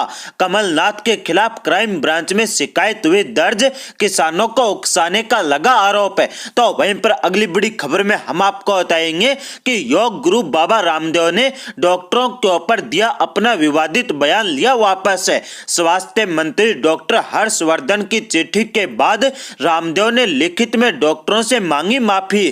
तो वहीं पर अगली बड़ी खबर में हम आपको बताएंगे कि मोदी राज में भारत ने एक बार फिर बनाई शीर्ष 3 देशों के अंदर जगह। भारत में कोरोना से मौतों की तादाद 3 लाख के हुई पार है। अमेरिका और ब्राजील के बाद भारत ऐसा तीसरा देश बना। तो वहीं पर अगली बड़ी खबर में हम आपको बताएंगे कि कोरोना महामारी में भाजपा नेता जमीनी स्तर पर हुए गायब है। भाजपा ने कोरोना काल में पार्टी नेताओं के गायब होने के बीच दिया बड़ा आदेश, कहा कि पार्टी नेता जमीन के ऊपर काम करते दिखाई देने चाहिए, अन्यथा नहीं मिलेगा टिकट। तो वहीं पर अगली बड़ी खबर में हम आपको बताएंगे कि कोरोना संकट के बीच 8 जून तक राजस्थान में बड़ा लॉकडाउन है। अशोक गहलोत सरकार का बड़ा फैसला, इससे पहले दिल्ली व मध्य प्रदेश में बड़ा लॉकडाउन है। जी हां दोस्तों, एक एक करके आपको सभी खबरें विस्तार से बताएंगे। उससे पहले दोस्तों, अगर आप भी चाहते हैं कि देश भर के अंदर ईवीएम मशीन के ऊपर प्रतिबंध लगे और देश भर के अंदर पंचायत चुनाव से लेकर विधानसभा चुनाव और लोकसभा चुनाव बैलेट पेपर से करवाया जाए, तो आप इस वीडियो को लाइक करें और कमेंट बॉक्स में ईवीएम बैन लिखकर अपना बहुमूल्य समर्थन जरूर दें, ताकि आने वाले 2024 के लोकसभा चुनाव से पहले देश भर के अंदर ईवीएम मशीन के ऊपर पूर्णतः प्रतिबंध लगवाया जा सके और 2024 का लोकसभा चुनाव बैलेट पेपर से करवाया जा सके। आज की पहली बड़ी खबर है सीबीआई को लेकर। जी दोस्तों, सीबीआई का अगला चीफ चुनने के लिए आज होगी सीक्रेट मीटिंग। मीटिंग में प्रधानमंत्री नरेंद्र मोदी व गृह मंत्री अमित शाह होंगे शामिल। लेकिन बड़ा सवाल, अगर सीबीआई का चीफ प्रधानमंत्री व गृह मंत्री चुनेंगे तो कैसे होगी निष्पक्ष जांच?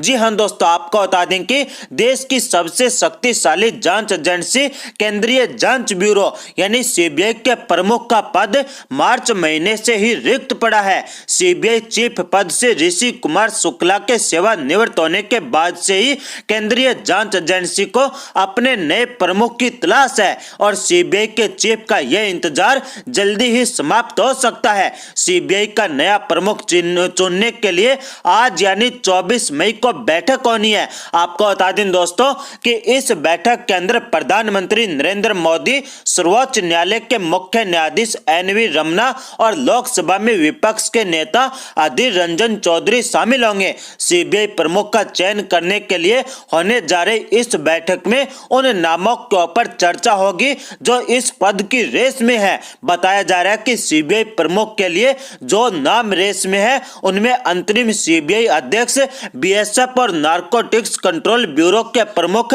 राकेश अस्थाना और राष्ट्रीय जांच एजेंसी यानी एनआईए के प्रमुख वाईसी मोदी भी शामिल है। आपको बता दें दोस्तों कि अगर इस प्रकार की जांच एजेंसी के प्रमुख चुनने के लिए प्रधानमंत्री और गृह मंत्री जैसे व्यक्ति शामिल होंगे तो क्या इस प्रकार की एजेंसी कभी भी निष्पक्ष जांच कर पाएगी? आपको बता दें दोस्तों कि जब सीबीआई का प्रमुख चुनेंगे प्रधानमंत्री तो क्या विपक्ष के ऊपर मनमाने तरीके से कार्रवाई नहीं करवाएंगे? आपको बता दें दोस्तों कि यही कारण है कि मोदी सरकार के आने के बाद विपक्षी नेताओं के ऊपर लगातार सीबीआई के द्वारा कार्रवाई की जा रही है, क्योंकि मोदी और शाह की जोड़ी मिलकर ही सीबीआई के चीफ को चुनती है और वो फिर विपक्षी नेताओं के ऊपर कार्रवाई करते हैं। आज की अगली बड़ी खबर है मध्य प्रदेश कांग्रेस पार्टी के कद्दावर नेता कमलनाथ को लेकर। जी हां दोस्तों, मध्य प्रदेश कांग्रेस नेता व पूर्व मुख्यमंत्री कमलनाथ के ऊपर भारतीय जनता पार्टी की सरकार ने कसा शिकंजा। कमलनाथ के खिलाफ क्राइम ब्रांच में शिकायत हुई दर्ज, किसानों को उकसाने का लगाया गया आरोप है। जी हां दोस्तों, आपको बता दें कि मध्य प्रदेश के पूर्व मुख्यमंत्री कमलनाथ के खिलाफ भोपाल क्राइम ब्रांच में मामला दर्ज किया गया है। यह मामला आईपीसी की धारा 188 और आपदा प्रबंधन अधिनियम 2005 की धारा 54 के तहत दर्ज किया गया है। यह पूरा मामला भ्रामक जानकारी फैलाने के तहत दर्ज किया गया है। आपको बता दें दोस्तों कि भाजपा ने क्राइम ब्रांच को इस मामले में केस दर्ज करने के लिए आवेदन दिया था। दरअसल एक प्रेस कॉन्फ्रेंस में कमलनाथ ने कोरोना को लेकर कहा था कि दुनिया इसे अब इंडियन कोरोना के नाम से जानती है। साथ ही उनके ऊपर आरोप लगा है कि वो कोरोना महामारी के बीच किसानों को उकसाने का काम कर रहे हैं। इनके अलावा भाजपा ने आवेदन के अंदर आरोप लगाए थे कि कमलनाथ ने सरकार के ऊपर लाखों लोगों की मौत का आंकड़ा छिपाने के आरोप लगाए थे, जो आपत्तिजनक है। बीजेपी ने यह आवेदन रविवार दोपहर को दिया था, जिसके बाद कल शाम को आवेदन के ऊपर एक्शन लेते हुए कमलनाथ के खिलाफ इन दोनों धाराओं के तहत मामला दर्ज कर लिया गया है। पुलिस के मुताबिक दोनों धाराएं जमानती है, लेकिन मुकदमा तो चलेगा।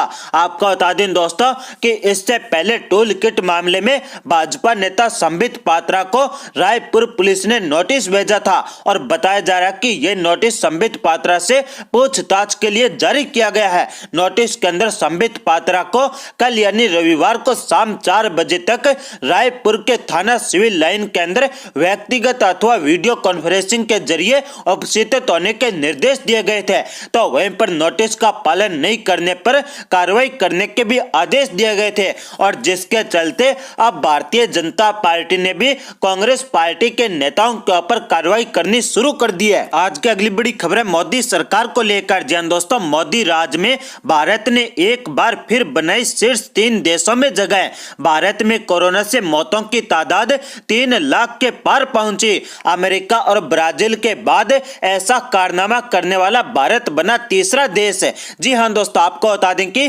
भारत में कोरोना से मौतों का आंकड़ा 3 लाख के पार कर गया है। यह भारत के अंदर कोरोना से हुई मौतों का आधिकारिक आंकड़ा है, जो कोरोना की दूसरी लहर के दौरान जबरदस्त तरीके से बढ़ा है। कोरोना की दूसरी लहर में संक्रमण जबरदस्त तरीके से बढ़ने के कारण भारत अमेरिका और ब्राजील को पार करते हुए 3 लाख से ज्यादा मौतों के आंकड़े को छू लिया है। आपको बता दें दोस्तों कि भारत के अंदर कोरोना महामारी से मरने वालों की तादाद अगले 4 दिनों के अंदर 4 लाख के पार कर जाएगी। भारत के अंदर प्रतिदिन 4000 से लेकर 5000 लोगों की कोरोना से मौत हो रही है। परंतु सबसे बड़ी बात यह है कि ये मौतें सिर्फ कागजी मौतें हैं। अगर धरातल के ऊपर देखें तो भारत के अंदर 10 लाख से ज्यादा लोगों की कोरोना से मौत हो चुकी है। आपको बता दें दोस्तों कि दूसरी तरफ है कोरोना महामारी में भाजपा नेता जमीनी स्तर से हुए गायब है। भाजपा ने कोरोना काल में पार्टी नेताओं के गायब होने के बीच दिया बड़ा आदेश है। कहा कि पार्टी नेता जमीनी स्तर के ऊपर काम करते हुए दिखाई देने चाहिए। जी हां दोस्तों, आपको बता दें कि बीजेपी ने पार्टी कार्यकर्ताओं को कोरोना की इस दूसरी लहर के दौरान पीड़ित लोगों के दुख दर्द बांटने को और सेवा करने की बात याद दिलाई है। ऐसा करते हुए जमीनी स्तर के ऊपर काम करने की नसीहत भी दी है। दरअसल पार्टी नेता दूसरी लहर के दौरान गायब होने को लेकर चारों तरफ आलोचना झेल रहे हैं। ऐसे में बीजेपी इस खामी को दूर करने की कवायद में जुट गई है। बीजेपी शासित सभी राज्यों को पत्र लिखते हुए जेपी नड्डा ने कहा कि 30 मई को प्रधानमंत्री नरेंद्र मोदी के नेतृत्व वाली सरकार के 7 साल पूरे होने के लिए इस कार्यक्रम को जश्न से बचा जाए। इनके अलावा जमीनी स्तर के ऊपर कार्य किया जाए। नड्डा ने कहा कि भाजपा कार्यकर्ता खुद को समाज की सेवा के प्रति समर्पित करे। उन्होंने कहा कि हमें जनता का आभारी होना चाहिए जिसने हमें 7 साल सेवा करने का मौका दिया। बीजेपी शासित राज्य 7वीं वर्षगांठ के मौके पर एक योजना लॉन्च करेंगे ताकि कोरोना की दूसरी लहर के दौरान अनाथ हुए बच्चों की मदद की जा सके और इसका ब्यौरा जल्दी सार्वजनिक किया जाएगा। आपको बता दें दोस्तों कि नड्डा ने कहा कि जिन बच्चों ने कोरोना काल में अपने दोनों अभिभावकों को खो दिया है, उनके साथ खड़े हो उनकी सुरक्षित भविष्य के लिए सभी जरूरी मदद पहुंचाना हमारी जिम्मेदारी है। विचार है कि सभी बीजेपी शासित राज्य एक साथ कार्यक्रम लॉन्च करें और जब बीजेपी की केंद्र सरकार के 7 साल पूरे होंगे। जय हिंद दोस्तों, आप देख रहे हैं ताजा न्यूज। बात करेंगे इस वक्त की बड़ी खबर की। तो काते के बाद यास चक्रवात का खतरा, पीएम मोदी ने की high level meeting, navy army दोनों तैनात। दिल्ली में 3 दिन तेज हवाओं और आंधी का अलर्ट, हरियाणा राजस्थान में बारिश। जी हां, उत्तर प्रदेश के कई हिस्सों में पिछले 3 दिन से रुक रुक कर बारिश हो रही है, जिससे तापमान में गिरावट आने के साथ मई की भीषण गर्मी से राहत मिली है। मौसम विभाग के अनुसार राजस्थान और हरियाणा के अधिकतर इलाकों में 24 मई को भी बारिश का पूर्वानुमान है। दिल्ली एनसीआर में सुबह से धुंध छाई रही, जिसकी वजह से कई इलाकों में विजिबिलिटी काफी कम दर्ज की गई। भारत मौसम विज्ञान विभाग ने कहा है कि पश्चिमी विक्षोभ यानी कि वेस्टर्न डिस्टर्बेंस की वजह से दिल्ली से सटे हरियाणा और राजस्थान के कई इलाकों में बारिश के आसार हैं। हरियाणा और राजस्थान में बादलों की आवाजाही के बीच रविवार को हल्की बारिश और बूंदाबांदी हुई। नारनौल, बावल, फतेहाबाद, कोटपुतली, राजगढ़ और आसपास के क्षेत्रों में हल्की से मध्यम बारिश हो सकती है।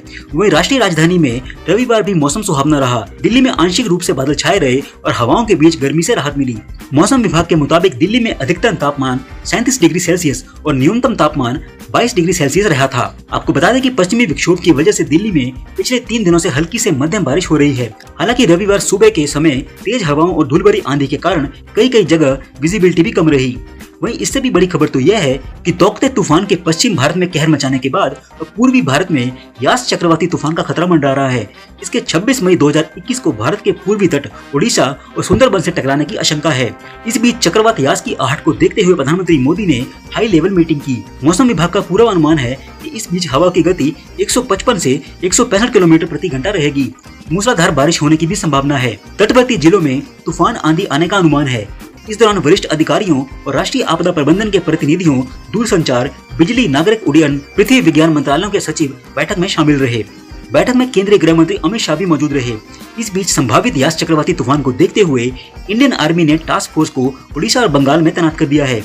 वहीं नेवी ने भी तूफान के खतरे से निपटने के लिए राहत और बचाव की 8 टीमों और गोताखोरों की 4 टीमों को उड़ीसा और पश्चिम बंगाल में तैनात कर दिया है। इसके अलावा विशाखापत्तनम में INS डेगा, चेन्नई में INS रजाली को भी मोर्चे पर तैनात कर दिया गया है। नवीन पटनायक सरकार ने खतरे को देखते हुए Odisha disaster rapid action force की 22 सदस्यीय टीम को तैनात कर दिया है। रिपोर्ट के मुताबिक बंगाल की खाड़ी में कम दबाव का क्षेत्र बन गया है, जिससे यह तूफान आ रहा है। शुक्रवार 21 मई 2021 को मौसम विभाग ने इस तूफान के बेहद गंभीर चक्रवाती तूफान में बदलने की भविष्यवाणी की थी। इस बीच NDRF के DG सत्य प्रधान ने जानकारी दी है कि यास तूफान के मद्देनजर NDRF की 18 टीमों को ओडिशा के बालासोर, भद्रक, केंद्रापाड़ा, जाजपुर, जगतसिंहपुर और मयूरभंज में तैनात कर दिया गया है। इसके अलावा टीमों को स्टैंड बाय भी रखा गया है। IMD भुवनेश्वर के उप निदेशक ने यास तूफान को लेकर कहा है कि बंगाल की पूर्व मध्य खाड़ी के ऊपर कम दबाव का क्षेत्र बना हुआ है। अगले 12 घंटों के दौरान इसके उत्तर पश्चिम दिशा की ओर बढ़ने की संभावना है। चक्रवाती तूफान 24 मई तक तेज होगा और 26 मई को उत्तर उड़ीसा, पश्चिम बंगाल और बांग्लादेश तट पर पहुंचेगा।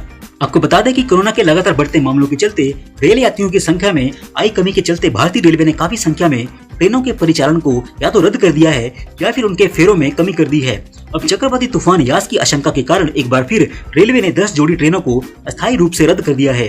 पूर्व मध्य रेल हाजीपुर के CPRO राजेश कुमार ने यह जानकारी दी है कि चक्रवाती तूफान यास की आशंका के मद्देनजर भुवनेश्वर, पुरी, यशवंतपुर आदि स्टेशनों से चलने वाली कुछ स्पेशल ट्रेनों का परिचालन अस्थायी तौर पर रद्द कर दिया गया है। अस्थायी रूप से कैंसिल हुई ट्रेनों में पटना, मुजफ्फरनगर तथा जयनगर से खुलने पहुंचने वाली 3 जोड़ी और पूर्व मध्य रेल के कोडरमा, गया, सासाराम, पंडित दीनदयाल उपाध्याय जंक्शन आदि स्टेशनों से होकर नई दिल्ली, आनंद विहार टर्मिनल को जाने आने वाली 7 जोड़ी स्पेशल ट्रेनें शामिल हैं। ब्यूरो रिपोर्ट, ताजा न्यूज। जय हिंद, जय भारत।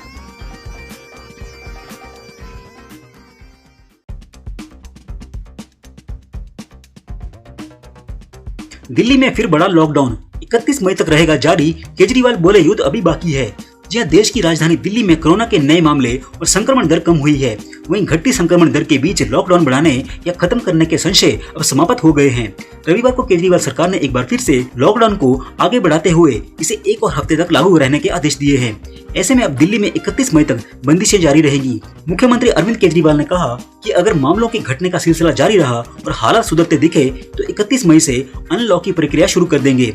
आपको बता दें कि 18 अप्रैल से दिल्ली में शुरू हुआ लॉकडाउन 24 मई को खत्म होने वाला था, लेकिन उससे पहले सीएम ने इसे 1 और हफ्ते के लिए बढ़ाने की घोषणा कर दी है। रविवार को प्रेस कॉन्फ्रेंस करते हुए सीएम केजरीवाल ने कहा कि 1 महीने में दिल्ली के अनुशासन की वजह से कोरोना की लहर कमजोर होती नजर आ रही है। अप्रैल में 36% संक्रमण दर पहुंच गई थी। आज कम लोग संक्रमित पाए जा रहे हैं। केजरीवाल ने कहा कि रविवार को पिछले 24 घंटे में 1600 केस सामने आए हैं। केजरीवाल ने वैक्सीन की कमी को लेकर भी बात कही। उन्होंने कहा कि वैक्सीन की बहुत कमी है, लेकिन वैक्सीन की समस्या का समाधान हम सब मिलकर निकालेंगे। इसी बीच उन्होंने महामारी के दौरान डटे डॉक्टर्स और मेडिकल स्टाफ के बारे में भी चर्चा की। उन्होंने कहा कि डॉक्टर्स और नर्स पूरी तरह से सेवा भाव में जुटे हुए हैं। इसी बीच हमने अपने कई डॉक्टर्स को खोया भी है। उन्होंने कहा कि युद्ध अभी बाकी है, अभी भी 1000 से ज्यादा केस आ रहे हैं। बात करते हैं अगली बड़ी खबर की। कोरोना संक्रमण के चलते स्थगित हुई सीबीएसई आईसीएसई बोर्ड परीक्षाओं पर फैसला लेने के लिए रविवार को केंद्रीय मंत्रियों की उच्च स्तरीय बैठक हुई। केंद्रीय मंत्रियों की बैठक में दिल्ली के उप मुख्यमंत्री मनीष सिसोदिया ने कहा कि दिल्ली सरकार किसी भी तरह की परीक्षा आयोजित करने के पक्ष में नहीं है। उन्होंने कहा कि बोर्ड द्वारा दिए गए दोनों ऑप्शंस उन्हें ठीक नहीं लगे। 12वीं के छात्रों को पिछले रिकॉर्ड के आधार पर ही पास किया जाए। उन्होंने कहा कि देश को कोरोना की तीसरी लहर की चेतावनी दी जा चुकी है और इसमें बच्चे सबसे ज्यादा प्रभावित होंगे। ऐसे में हमें एक अभिभावक की तरह सोचना चाहिए और परीक्षा रद्द कर देनी चाहिए। संभव है कि बोर्ड केवल महत्वपूर्ण सब्जेक्ट्स के लिए बोर्ड परीक्षाएं आयोजित करे। इस प्लान के अनुसार परीक्षाएं कम समय में पूरी हो सकेंगी और समय से रिजल्ट जारी किया जा सकेगा।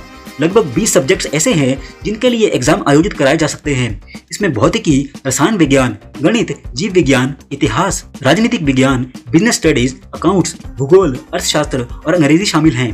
बोर्ड परीक्षाओं के साथ ही एनटीए नीट, जी मेन 2021 तथा अन्य एंट्रेंस एग्जाम पर भी फैसला संभव है। बैठक में कोरोना सावधानियों पर विचार किया जा सकता है ताकि एग्जाम सेंटर कोरोना हॉटस्पॉट न बन पाए। परीक्षाएं जून जुलाई में आयोजित की जा सकती हैं। दूसरी ओर मोदी जी के साथ मीटिंग में सभी राज्यों के मंत्रियों ने परीक्षा रद्द करने की सलाह दी है। छात्र लंबे समय से बोर्ड से एग्जाम रद्द करने की मांग उठा रहे हैं। छात्रों का कहना है कि महामारी के समय में परीक्षा आयोजित करने से छात्रों को संक्रमण का खतरा है और वर्तमान परिस्थितियों में छात्र मानसिक रूप से भी परीक्षा के लिए तैयार नहीं है। सीबीएसई बोर्ड 12वीं कक्षा के विद्यार्थी सतर्क रहे और अपनी परीक्षाओं की तैयारी करते रहे, क्योंकि अभी उनकी परीक्षाएं रद्द नहीं हुई हैं और न ही आधिकारिक तौर पर कोई निर्णय हो सका है। रविवार को हुई उच्च स्तरीय मंत्री समूह की बैठक के बाद केंद्रीय शिक्षा मंत्रालय ने बयान जारी करके इस बारे में स्थिति स्पष्ट कर दी है। शिक्षा मंत्रालय ने कहा है कि हमने 12वीं कक्षा की सीबीएसई और अन्य राज्य बोर्डों के लिए आयोजित होने वाली परीक्षाओं पर चर्चा की है और अन्य पाठ्यक्रमों के लिए अखिल भारतीय प्रवेश परीक्षाओं पर भी विमर्श किया है। परीक्षा की प्रक्रिया, अवधि और समय पर आम सहमति थी। परीक्षाओं के आयोजन को लेकर राज्य और केंद्र शासित प्रदेश 25 मई तक लिखित में अपनी प्रतिक्रिया भेजेंगे। केंद्रीय शिक्षा मंत्रालय उन सभी सुझावों पर विचार करेगा और जल्द ही अंतिम निर्णय लेगा। शिक्षा मंत्रालय की प्राथमिकता सभी परीक्षाओं को सुरक्षित माहौल में कराना है। जहां एक और देश भर में कोरोना महामारी के बढ़ते प्रकोप के बीच इम्तिहान रद्द करने की मांग जोर पकड़ रही है, वहीं हजारों छात्र और अभिभावक 12वीं बोर्ड समेत अन्य प्रस्तावित परीक्षाओं को रद्द करने की मांग कर रहे हैं। वहीं अधिकतर राज्य और केंद्र सरकार का रुख परीक्षाएं आयोजित करने के पक्ष में है। इस बीच रविवार की बैठक के बाद केंद्रीय शिक्षा मंत्री ने ट्वीट करके बताया है कि वे परीक्षाओं पर अंतिम निर्णय के करीब हैं। हालांकि अभी अंतिम फैसला नहीं हुआ है। केंद्रीय शिक्षा मंत्री ने कहा है कि जैसा कि माननीय प्रधानमंत्री ने कल्पना की थी, बैठक अत्यंत उपयोगी थी क्योंकि हमें अत्यधिक मूल्यवान सुझाव प्राप्त हुए थे। मैंने राज्य सरकारों से 25 मई तक अपने विस्तृत सुझाव मुझे भेजने का अनुरोध किया है। मुझे विश्वास है कि हम कक्षा 12वीं की बोर्ड परीक्षाओं के संबंध में एक सूचित सहयोगात्मक निर्णय पर पहुंचने में सक्षम होंगे और अपने अंतिम निर्णय के बारे में उन्हें जल्द से जल्द सूचित करके छात्रों और अभिभावकों के मन की अनिश्चितता को दूर करेंगे। अगर आप भी यही चाहते हैं कि बच्चों की सभी परीक्षाएं मोदी सरकार को रद्द कर देनी चाहिए तो इस वीडियो को लाइक और शेयर जरूर करें। ब्यूरो रिपोर्ट, ताजा न्यूज। जय हिंद, जय भारत।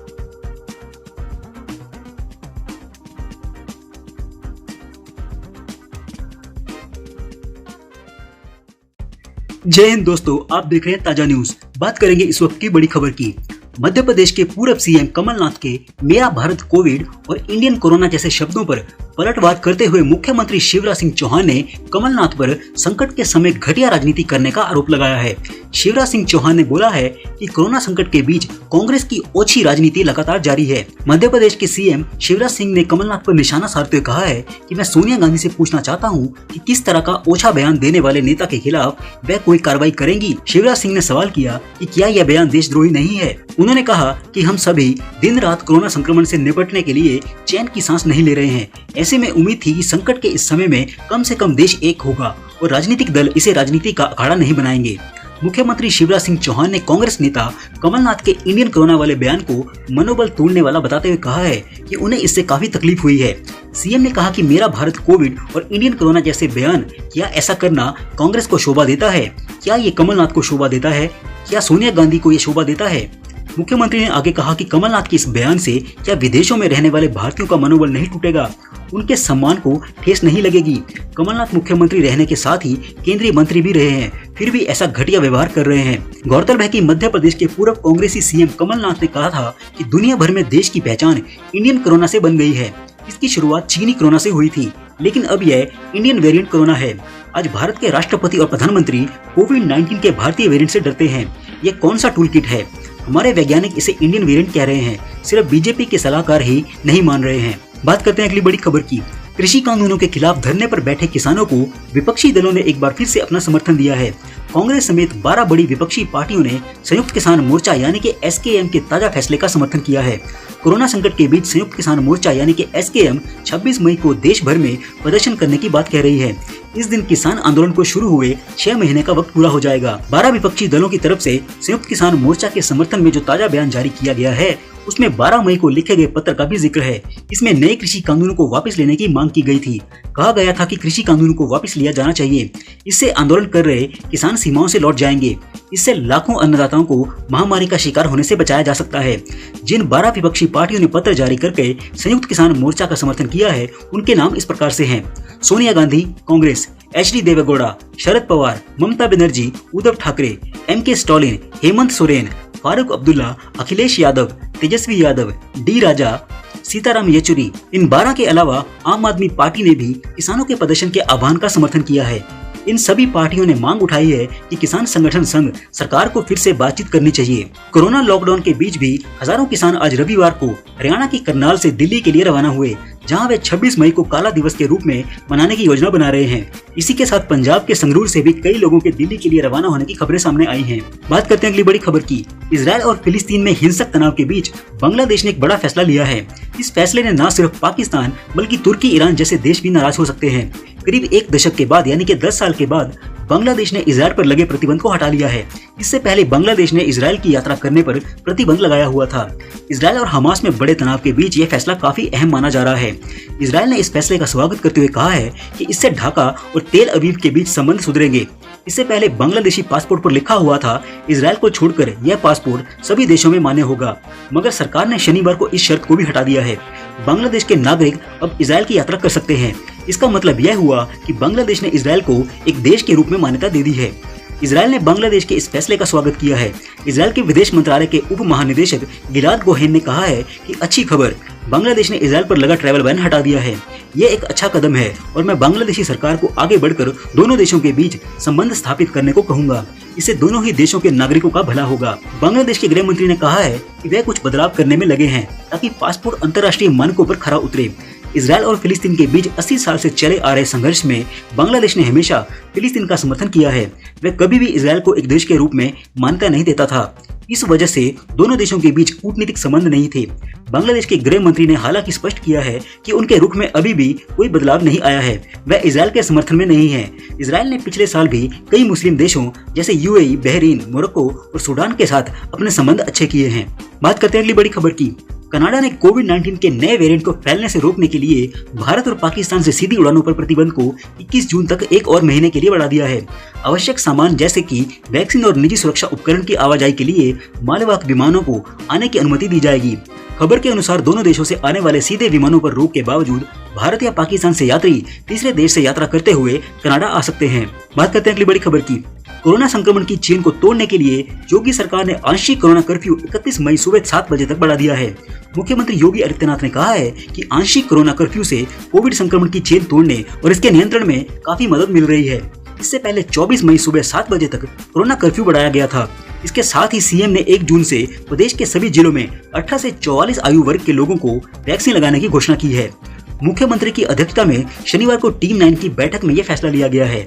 सीएम योगी ने कहा है कि कोरोना कर्फ्यू के कारण सक्रिय केस लगातार कम हो रहे हैं। इसके सकारात्मक नतीजों को देखते हुए इसे और बढ़ाने का फैसला किया गया है।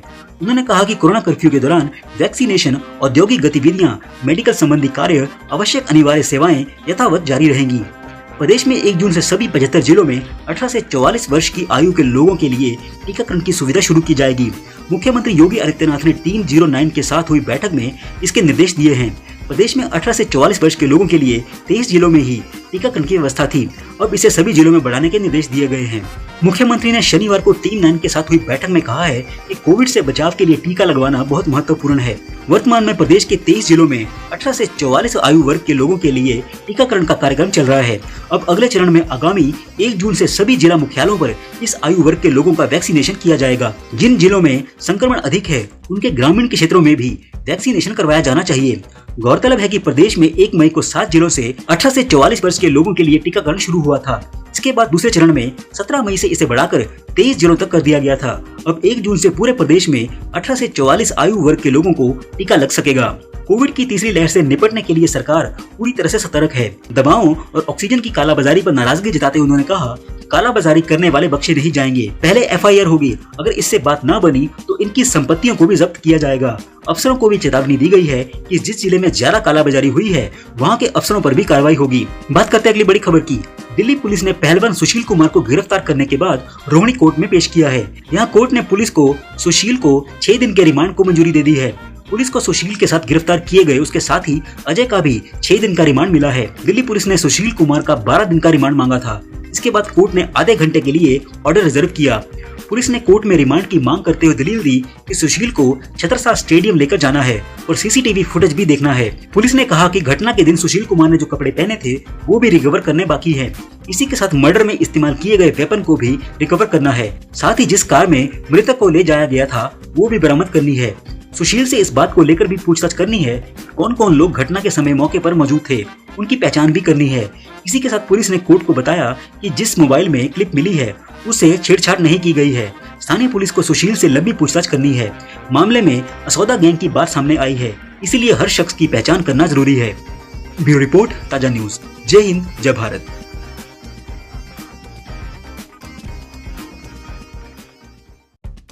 जय हिंद दोस्तों, आप देख रहे हैं ताजा न्यूज। बात करेंगे इस वक्त की बड़ी खबर की। तो काते के बाद यास चक्रवात का खतरा, PM मोदी ने की high level meeting, navy army दोनों तैनात। दिल्ली में 3 दिन तेज हवाओं और आंधी का अलर्ट, हरियाणा राजस्थान में बारिश। जी हां, उत्तर प्रदेश के कई हिस्सों में पिछले 3 दिन से रुक रुक कर बारिश हो रही है, जिससे तापमान में गिरावट आने के साथ मई की भीषण गर्मी से राहत मिली है। मौसम विभाग के अनुसार राजस्थान और हरियाणा के अधिकतर इलाकों में 24 मई को भी बारिश का पूर्वानुमान है। दिल्ली NCR में सुबह से धुंध छाई रही, जिसकी वजह से कई इलाकों में विजिबिलिटी काफी कम दर्ज की गई।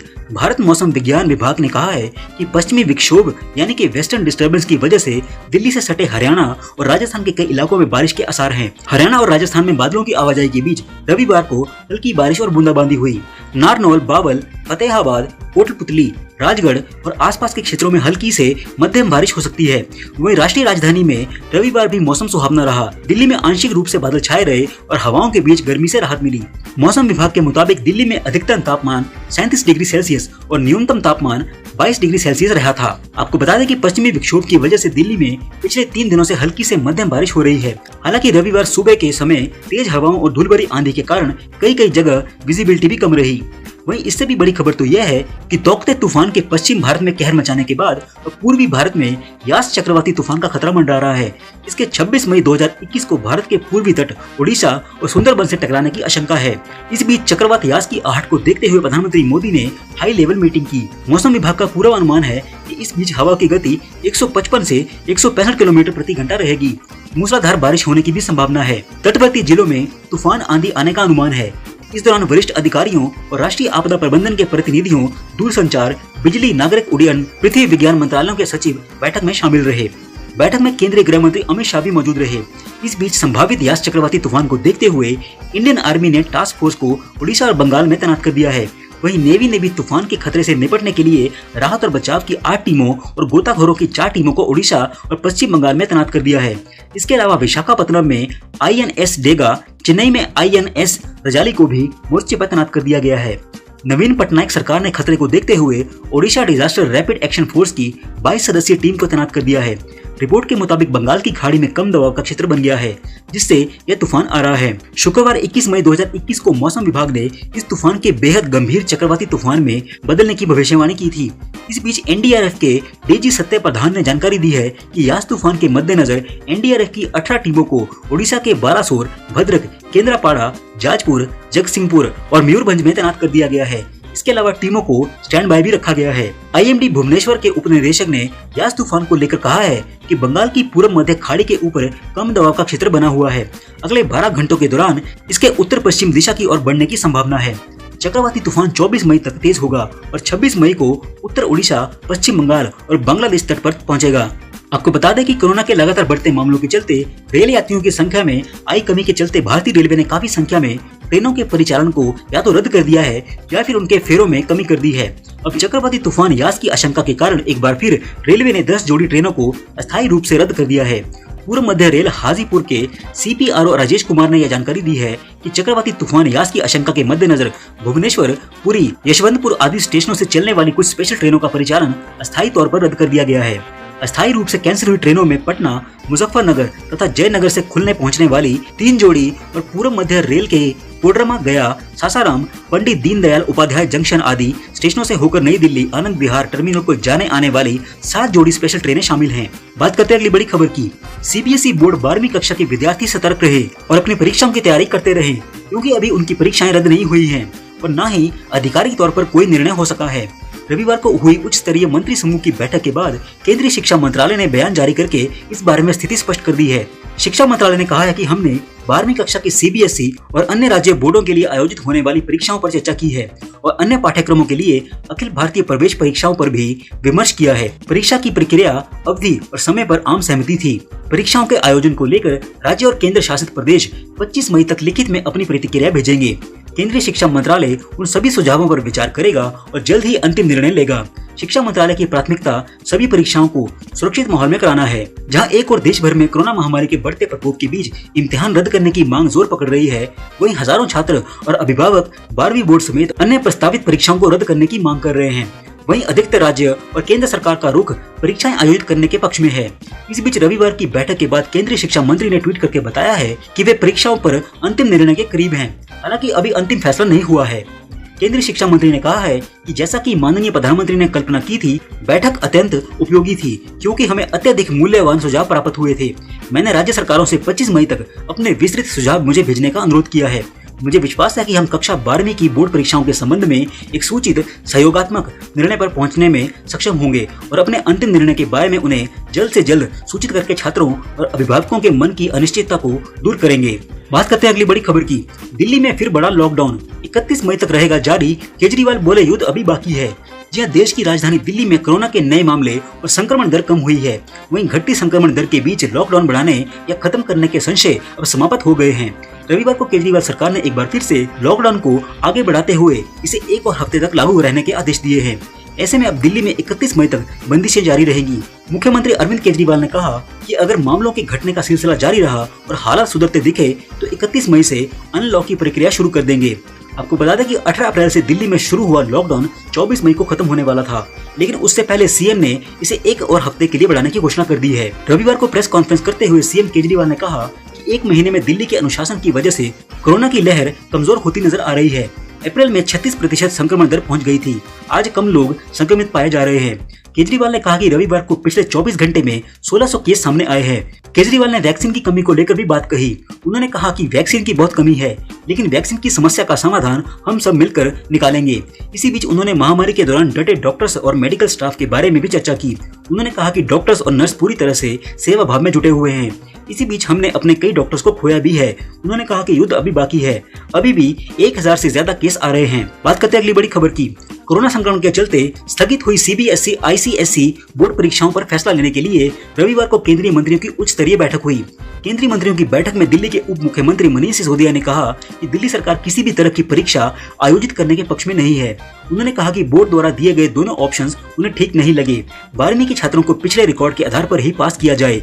उन्होंने कहा कि देश को कोरोना की तीसरी लहर की चेतावनी दी जा चुकी है और इसमें बच्चे सबसे ज्यादा प्रभावित होंगे। ऐसे में हमें एक अभिभावक की तरह सोचना चाहिए और परीक्षा रद्द कर देनी चाहिए। संभव है कि बोर्ड केवल महत्वपूर्ण सब्जेक्ट्स के लिए बोर्ड परीक्षाएं आयोजित करे। इस प्लान के अनुसार परीक्षाएं कम समय में पूरी हो सकेंगी और समय से रिजल्ट जारी किया जा सकेगा। लगभग 20 सब्जेक्ट्स ऐसे हैं जिनके लिए एग्जाम आयोजित कराए जा सकते हैं। इसमें भौतिकी, रसायन विज्ञान, गणित, जीव विज्ञान, इतिहास, राजनीतिक विज्ञान, बिजनेस स्टडीज, अकाउंट्स, भूगोल, अर्थशास्त्र और अंग्रेजी शामिल हैं। बोर्ड परीक्षाओं के साथ ही NTA NEET, जी मेन 2021 तथा अन्य एंट्रेंस एग्जाम पर भी फैसला संभव है। बैठक में कोरोना सावधानियों पर विचार किया जा सकता है ताकि एग्जाम सेंटर कोरोना हॉटस्पॉट न बन पाए। परीक्षाएं जून जुलाई में आयोजित की जा सकती हैं। दूसरी ओर मोदी जी के साथ मीटिंग में सभी राज्यों के मंत्रियों ने परीक्षा रद्द करने की सलाह दी है। छात्र लंबे समय से बोर्ड से एग्जाम रद्द करने की मांग उठा रहे हैं। छात्रों का कहना है कि महामारी के समय में परीक्षा आयोजित करने से छात्रों को संक्रमण का खतरा है और वर्तमान परिस्थितियों में छात्र मानसिक रूप से भी परीक्षा के लिए तैयार नहीं है। अगर आप भी यही चाहते हैं कि बच्चों की सभी परीक्षाएं मोदी सरकार को रद्द कर देनी चाहिए तो इस वीडियो को लाइक और शेयर जरूर करें। ब्यूरो रिपोर्ट, ताजा न्यूज। जय हिंद, जय भारत।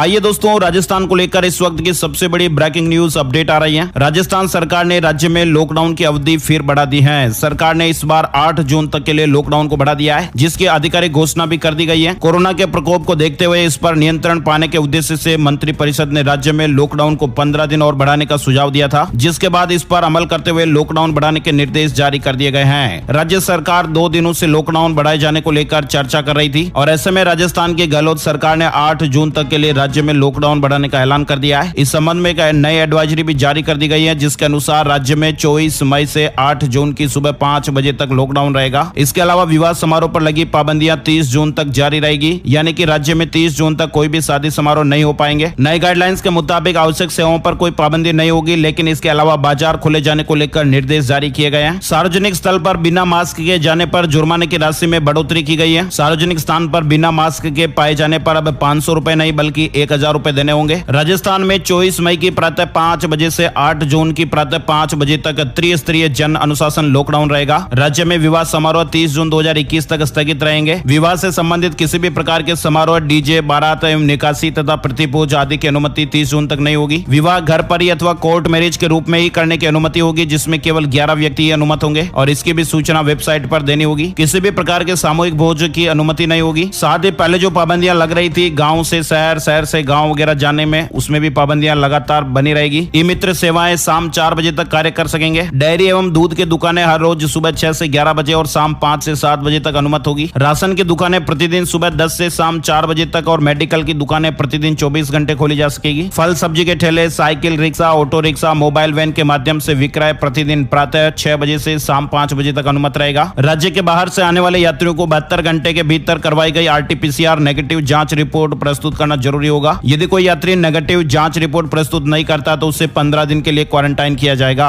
और विस्तार से जानकारी आप यहां पर देख पा रहे हैं। इस खबर में फिलहाल बस इतना ही। उम्मीद है आप लोग जान गए होंगे कि राजस्थान में 24 मई से 8 जून तक त्रिस्तरीय जन अनुशासन लॉकडाउन लागू रहेगा। हर तरह के काम की खबर और ताजा जानकारी का अपडेट देखते रहने के लिए बने रहिए हमारे स्मार्ट गाइड पर। जय हिंद, जय भारत, वंदे मातरम। तो दोस्तों, आज 24 मई 2021 सोमवार का दिन हो गया है। बात करते हैं आज के मुख्य समाचार टुडे ब्रेकिंग न्यूज अपडेट में। कई तरह की महत्वपूर्ण और काम की खबरों का अपडेट आ चुका है। सभी खबरें बहुत ही ज्यादा महत्वपूर्ण और सिलेक्ट करके लाई गई है। सरकार की ओर से नए नियम, बड़ी घोषणा और बड़ा ऐलान के बारे में जानकारियां लेंगे। लॉकडाउन को लेकर बड़ा अपडेट आ चुका है। साइक्लोन यास को लेकर भी बड़ी खबर है। IMD की ओर से अलर्ट जारी हुआ है। दिल्ली लॉकडाउन, राजस्थान लॉकडाउन और हरियाणा लॉकडाउन को लेकर महत्वपूर्ण अपडेट खबरें आई है। CBSE 12th एग्जाम को लेकर बड़ी खबर देखेंगे। वायरस महामारी को लेकर भी अपडेट खबरें आई है। खबरों में आगे बढ़ते हैं उससे पहले एक प्यार भरा सा निवेदन है। हमारी टीम की मेहनत और उत्साहवर्धन के लिए इस वीडियो पर एक लाइक का बटन जरूर दबाइए दोस्तों, और ज्यादा से ज्यादा इस वीडियो को आप फेसबुक और व्हाट्सएप पर भी जरूर शेयर करते रहिएगा। तो आइए दोस्तों, शुरुआत करते हैं आज की पहली बड़ी खबर चक्रवाती तूफान को लेकर। यास चक्रवात को लेकर अपडेट खबर आई है। तैयारियां जोरों पर चल रही है। सशस्त्र बलों ने NDRF के 950 जवानों को एयरलिफ्ट किया है। 26 हेलीकॉप्टर तैयार किए गए हैं। यास तूफान पर IMD का अलर्ट भी जारी हुआ है। ताउते तूफान के बाद अब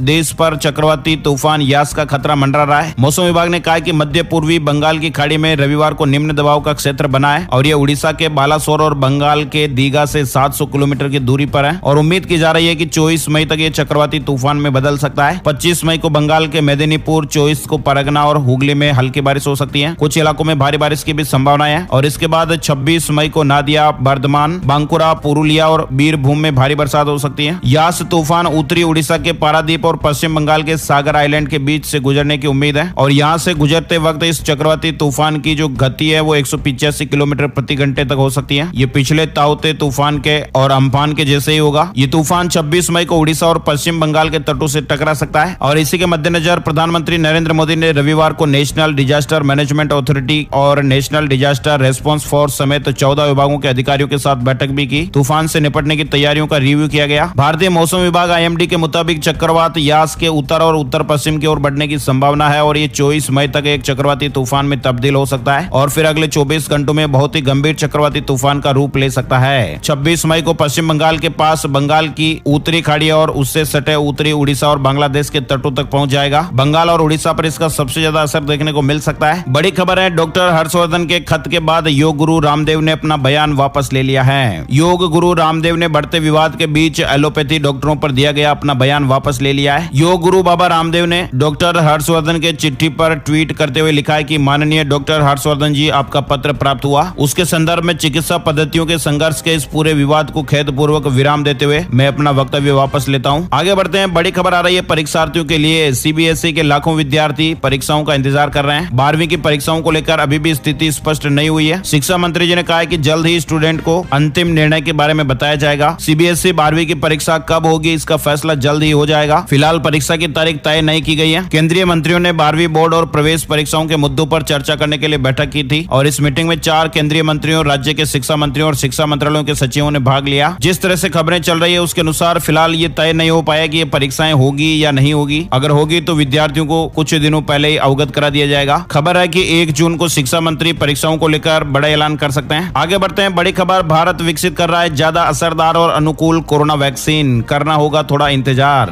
IISc के मोलिकुलर बायोप्सिस यूनिट के वैज्ञानिकों का यह दावा है कि उन्होंने ऐसे अणुओं की पहचान कर लिया जो कोरोना वायरस महामारी से लड़ने में काफी फायदेमंद साबित होने वाले हैं और ये अणु न्यूट्रलाइजिंग एंटीबॉडीज की अच्छी मात्रा उत्पन्न करने की क्षमता रखते हैं और ऐसे में इनका असर भी भारत में पहले से मौजूद वैक्सीन की तुलना में काफी ज्यादा होगा। खबर आ रही है कि जो नई वैक्सीन आएगी उसमें 8 गुना ज्यादा एंटीबॉडीज पैदा करने की क्षमता होगी। इस तरह की नई वैक्सीन पर काम चल रहा है। साथ ही अगली बड़ी खबर देख पा रहे हैं, राजधानी दिल्ली में लॉकडाउन को लेकर अपडेट आ चुका है। केजरीवाल सरकार ने 1 हफ्ते का लॉकडाउन फिर से बढ़ा दिया है। अब 31 मई तक पाबंदियां जारी रहेगी। दिल्ली के मुख्यमंत्री अरविंद केजरीवाल ने कहा है कि कोरोना की ये लहर कमजोर होती नजर आ रही है। दिल्ली सरकार ने लॉकडाउन 1 हफ्ते और बढ़ाने का निर्णय लिया है। दिल्ली के मुख्यमंत्री ने इसकी घोषणा कर दी है। अब 31 मई की सुबह 5 बजे तक पाबंदियां लागू रहेगी। इस बार भी दिल्ली में मेट्रो नहीं चलेगी। मुख्यमंत्री ने कहा कि अगर मामले घटने का सिलसिला इसी तरह से अगले 1 हफ्ते तक भी जारी रहा तो 31 मई से हम अनलॉक की प्रक्रिया शुरू करेंगे। मुख्यमंत्री ने कहा कि दिल्ली में लॉकडाउन का अच्छा असर देखा जा रहा है। वहीं आपको बता दें, राजस्थान को लेकर भी बड़ा अपडेट आ चुका है। कोरोना संकट के बीच 8 जून तक राजस्थान में लॉकडाउन को बढ़ा दिया गया है। गहलोत सरकार ने बड़ा फैसला ले लिया है। राजस्थान में कोरोना संकट के चलते लॉकडाउन को बढ़ाने का आदेश जारी हो गया है। राजस्थान में अब 8 जून तक लॉकडाउन लागू रहेगा। लॉकडाउन बढ़ाने का आदेश जारी करते हुए CM अशोक गहलोत ने कहा कि इस बार राज्य में त्रिस्तरीय जन अनुशासन लॉकडाउन होगा। राजस्थान में 24 मई की सुबह 5 बजे से 8 जून की सुबह 5 बजे तक त्रिस्तरीय जन अनुशासन लॉकडाउन लागू होगा। इसके अलावा सार्वजनिक स्थल और कार्यस्थल पर फेस मास्क या फेस कवर नहीं लगाने पर जुर्माना राशि 500 रुपए से बढ़ाकर 1000 रुपए भी कर दी गई है। साथ ही राजस्थान में विवाह समारोह 30 जून 2021 तक स्थगित रखे जाएंगे। विवाह घर पर ही अथवा कोर्ट मैरिज के रूप में ही करने की अनुमति होगी, जिसमें केवल 11 व्यक्ति शामिल हो पाएंगे। साथ ही राजस्थान को लेकर एक और अपडेट खबर आई है। राजस्थान सरकार ने ब्लैक फंगस के इलाज और दवाइयों के बाद जांच की दरें तय की है। आदेश जारी हो गया है। राजस्थान सरकार ने ब्लैक फंगस के इलाज और दवाओं के बाद जांचों की दरों का भी निर्धारण कर दिया है। निजी अस्पतालों में ब्लैक फंगस और कोविड संबंधी जांचों की दरें निर्धारित। ब्लैक फंगस के उपचार के लिए अधिकृत अस्पताल भी 20 से बढ़कर 25 कर दिए गए हैं। रेटों का निर्धारण कर दिया है। अधिक राशि वसूलने वालों पर कड़ी नजर रखने के निर्देश जारी किए गए हैं। आगे बढ़ते हैं। बड़ी खबर, कोरोना महामारी से जंग। हरियाणा में भी 31 मई तक लॉकडाउन बढ़ा दिया गया है। ओड इवन आधार पर दुकानें खुलेंगी। शॉपिंग मॉल खोलने की भी अनुमति नहीं है। हरियाणा में भी 21 दिन से चल रहा लॉकडाउन 1 सप्ताह आगे बढ़ा दिया गया है, यानी 31 मई तक के लिए पाबंदियां जारी रहेगी। और डिटेल जानकारी आप देख सकते हैं। आगे बढ़ते हैं। बड़ी खबर, कोरोना के बीच कंपनी का बड़ा ऐलान। कर्मचारियों की मौत के बाद भी 60 साल तक पूरा वेतन मिलेगा। आवास, मेडिकल और बच्चों की पढ़ाई फ्री मिलेगी। कोरोना की दूसरी लहर के बीच बहुत सारे लोगों की जाने जा रही हैं और इस दौर में हर कोई समझ रहा है कि अपने को खोने का गम क्या होता है। खास करके घर में कमाने वाले की अगर जान चली जाती है तो पूरे परिवार पर दुखों का पहाड़ टूट पड़ता है। घर कैसे चलेगा, बच्चों की पढ़ाई लिखाई कैसे होगी, बेटी बेटों की शादियों का खर्च कहां से आएगा, ऐसे कई तरह के सवाल परिवार की चिंता को कई गुना ज्यादा बढ़ा देते हैं। केंद्र या राज्य सरकार अपने सरकारी कर्मचारियों की मृत्यु होने के बाद परिवार को पेंशन देती है, लेकिन प्राइवेट कंपनी के कर्मचारियों की सुधि कौन लेता है। लेकिन यहाँ पर ये कंपनी ने एक बड़ा ऐलान किया है। टाटा स्टील कंपनी ने अपने कर्मचारियों के लिए बड़ा ऐलान किया है। कोरोना संकट के बीच भी कर्मचारी लगातार ड्यूटी कर रहे हैं। कई कर्मचारियों की जाने भी गई है और ऐसे में कंपनी ने अब ये कहा है कि कर्मचारी कर्मचारी की मौत के बाद भी सर्विस के 60 साल पूरे होने तक परिवार को पूरी सैलरी दी जाएगी। इसके साथ ही आवास और मेडिकल सुविधा भी दी जाएगी और यही नहीं, बच्चों की पढ़ाई का पूरा खर्च भी कंपनी उठाएगी। फ्री मेडिकल, आवास, ग्रेजुएशन तक की पढ़ाई का खर्च कंपनी की ओर से दिया जाएगा। कर्मचारियों के हित में टाटा ने महत्वपूर्ण कदम उठाया है। आगे बढ़ते दोस्तों, अगली बड़ी खबर, सीबीएसई ने स्कूलों को दिए 1 महीने का वक्त, फीस समेत हर जानकारी वेबसाइट पर अपलोड करनी होगी। सीबीएसई ने स्कूलों के लिए फीस सहित सभी जानकारियों को स्कूल वेबसाइट पर अपलोड करना अब अनिवार्य कर दिया है। स्कूल की वेबसाइट के होम पेज पर ही मैंडेटरी पब्लिक डिस्क्लोजर यानी अनिवार्य सार्वजनिक प्रकटीकरण के अंतर्गत सूचनाएं अपलोड करना होगा। 5 मार्च को जारी फॉर्मेट और 21 मई को जारी सर्कुलर के मुताबिक हर स्कूल को ये जानकारी 1 महीने के अंदर वेबसाइट पर अनिवार्य रूप से अपलोड करनी है। जिन स्कूलों ने अधूरी जानकारियां अपलोड की हैं, वे भी पूरी जानकारियां अपलोड करें और आसानी से दिखे इस तरह की डिस्प्ले करें। कौन कौन सी जानकारियां अपलोड करना जरूरी होगा आप देख पा रहे हैं। साथ ही अगली बड़ी खबर आ रही है मध्य प्रदेश को लेकर। मध्य प्रदेश में 1 जून से वैक्सीनेशन को अभियान का रूप दिया जाएगा। मुख्यमंत्री जी ने यह बात कही है। मुख्यमंत्री शिवराज सिंह चौहान ने रविवार को नर्मदापुरम संभागीय मुख्यालय पर व्यवस्थाओं की समीक्षा की। इस दौरान उन्होंने कहा कि 1 जून से वैक्सीनेशन को अभियान का रूप देंगे। इसमें सभी जनप्रतिनिधियों के सहयोग लेंगे। बड़ी खबर आ रही है, सुप्रीम कोर्ट ने जारी किया e court mobile manual app. Hindi और अंग्रेजी समेत 14 भाषाओं में उपलब्ध है। सुप्रीम कोर्ट की ई कमेटी ने अपनी मुफ्त ई कोर्ट सेवा मोबाइल ऐप के लिए एक मैनुअल जारी किया है। इस एप्लीकेशन को 57 लाख से ज्यादा बार डाउनलोड किया जा चुका है। ई कोर्ट सेवा मोबाइल एप्लीकेशन का उपयोग करके कोई भी व्यक्ति विभिन्न नागरिक केंद्रित सेवाएं जैसे विभिन्न केस को case number, CNR number, filing number, party के नाम, एफआईआर नंबर अथवा अधिवक्ता का विवरण, अधिनियम आदि के जरिए सर्च कर सकते हैं। बड़ी खबर आई है, झारखंड कैबिनेट की बैठक आज होने वाली है। कोरोना महामारी को लेकर महत्वपूर्ण बड़े फैसले लिए जा सकते हैं। कोरोना महामारी के बीच ही सोमवार को झारखंड कैबिनेट की बैठक होगी। साथ ही दोस्तों बड़ी खबर देख पा रहे हैं, मध्य प्रदेश में यूपी समेत इन 4 राज्यों से बसों की आवाजाही पर अब 31 मई तक रोक लगा दी गई है। मध्य प्रदेश में कोरोना संक्रमण की रफ्तार कम होती जा रही है और इस रफ्तार पर पूरी तरह से ब्रेक लगाने के लिए सरकार ने छत्तीसगढ़, राजस्थान, यूपी और महाराष्ट्र से बसों और अन्य परिवहन सेवा पर रोक और बढ़ा दी है। ये रोक अब 31 मई तक रहेगी और इस संबंध में परिवहन विभाग ने आदेश भी जारी कर दिया है। आगे बढ़ते हैं, अगली बड़ी खबर, सीएम योगी आज वाराणसी में तीसरी लहर की व्यवस्थाओं को परखेंगे मुख्यमंत्री। मुख्यमंत्री योगी आदित्यनाथ कोरोना की दूसरी लहर के बीच तीसरी बार वाराणसी का दौरा करने आ रहे हैं, जबकि इस महीने में 15 दिन में उनका ये दूसरा दौरा बताया जा रहा है। साथ ही अगली बड़ी खबर देख पा रहे हैं, सीएम योगी का बड़ा ऐलान, 1 जून से यूपी के सभी जिलों में 18 साल से ऊपर वालों का टीकाकरण किया जाएगा। मुख्यमंत्री योगी आदित्यनाथ ने 1 जून से प्रदेश के सभी 75 जिलों में 18 से 44 आयु वर्ग वाले लोगों के लिए टीकाकरण के निर्देश दिए हैं। साथ ही दोस्तों अगली बड़ी खबर, कोरोना के दौर में महिला फुटबॉलर ईंट भट्टे में मजदूरी करने को मजबूर। इस तरह से वायरल खबर आप लोगों ने भी कल और परसों में देखी होगी। आर्थिक तंगी के बाद भी संगीता सोरेन ने फुटबॉल के सपने को नहीं छोड़ा और वे नियमित रूप से पास के मैदान में अभ्यास करती हैं। संगीता के पिता नेत्रहीन है और उनका बड़ा भाई रोजगार पाने के लिए संघर्ष कर रहा है। भारतीय टीम को इंटरनेशनल लेवल पर रिप्रेजेंट करने के बावजूद भी झारखंड की महिला फुटबॉल खिलाड़ी संगीता सोरेन को अपना गुजारा करने के लिए ईंट भट्टे में काम करना पड़ रहा है और ऐसे में मीडिया में खबर प्रकाशित होने के बाद केंद्रीय खेल मंत्रालय भी हरकत में आ गया। आप देख सकते हैं, खेल मंत्री किरेन रिजिजू ने कहा कि पिछले साल राष्ट्रीय टीम का हिस्सा बनने के बाद कोरोना वायरस महामारी के दौरान परिवार के समर्थन के लिए दिहाड़ी मजदूर के रूप में काम करने को मजबूर हुई। ये झारखंड की फुटबॉल खिलाड़ी संगीता सोरेन को उनका विभाग जल्द ही आर्थिक मदद मुहैया कराएगा। किरेन रिजिजू ने ट्वीट किया है, उन्होंने कहा कि जल्द ही वित्तीय सहायता दी जाएगी। खिलाड़ियों के लिए सम्मानजनक जीवन सुनिश्चित करना हमारी प्राथमिकता है। आगे बढ़ते हैं, बड़ी खबर झारखंड को लेकर आई है। सीएम हेमंत सोरेन ने 12वीं की परीक्षा पर झारखंड के छात्रों, उनके अभिभावकों और शिक्षकों से सलाह मांगी है। बड़ी संख्या में लोगों ने ट्विटर पर अपने सुझाव भी दिए हैं, जिसमें अधिकांश लोगों का सुझाव परीक्षा स्थगित करने की है। लोगों का यह कहना है कि महामारी के बीच परीक्षा का आयोजन बच्चों के लिए सुरक्षित नहीं है। कई बच्चे ऐसे हैं जो संक्रमित होने के बाद स्वास्थ्य लाभ ले रहे हैं। बड़ी खबर, संयुक्त किसान मोर्चा करेगा देशव्यापी प्रदर्शन। सोनिया, पवार सहित 12 दलों के नेताओं ने समर्थन किया है। खबर है कि केंद्र के कृषि कानूनों के खिलाफ दिल्ली की सीमाओं पर जारी किसानों के आंदोलन के 6 महीने पूरे हो चुके हैं और इस मौके पर 26 मई को संयुक्त किसान मोर्चा द्वारा देशव्यापी प्रदर्शन का ऐलान किया गया है। देश के 12 प्रमुख विपक्षी दलों ने किसानों के देशव्यापी प्रदर्शन को अपना समर्थन देने की घोषणा की है। ये जानकारी आप देख सकते हैं। साथ ही अगली बड़ी खबर आ रही है, ये तकनीक सिर्फ कैंसर वाली कोशिकाओं को ही करेगी खत्म। कैंसर की बीमारी से लड़ने के लिए वैज्ञानिकों ने एक ऐसी तकनीक इजाद की है जिसके जरिए शरीर में मौजूद कैंसर वाली कोशिकाओं को ढूंढकर मारने में अब कोई चूक नहीं होगी।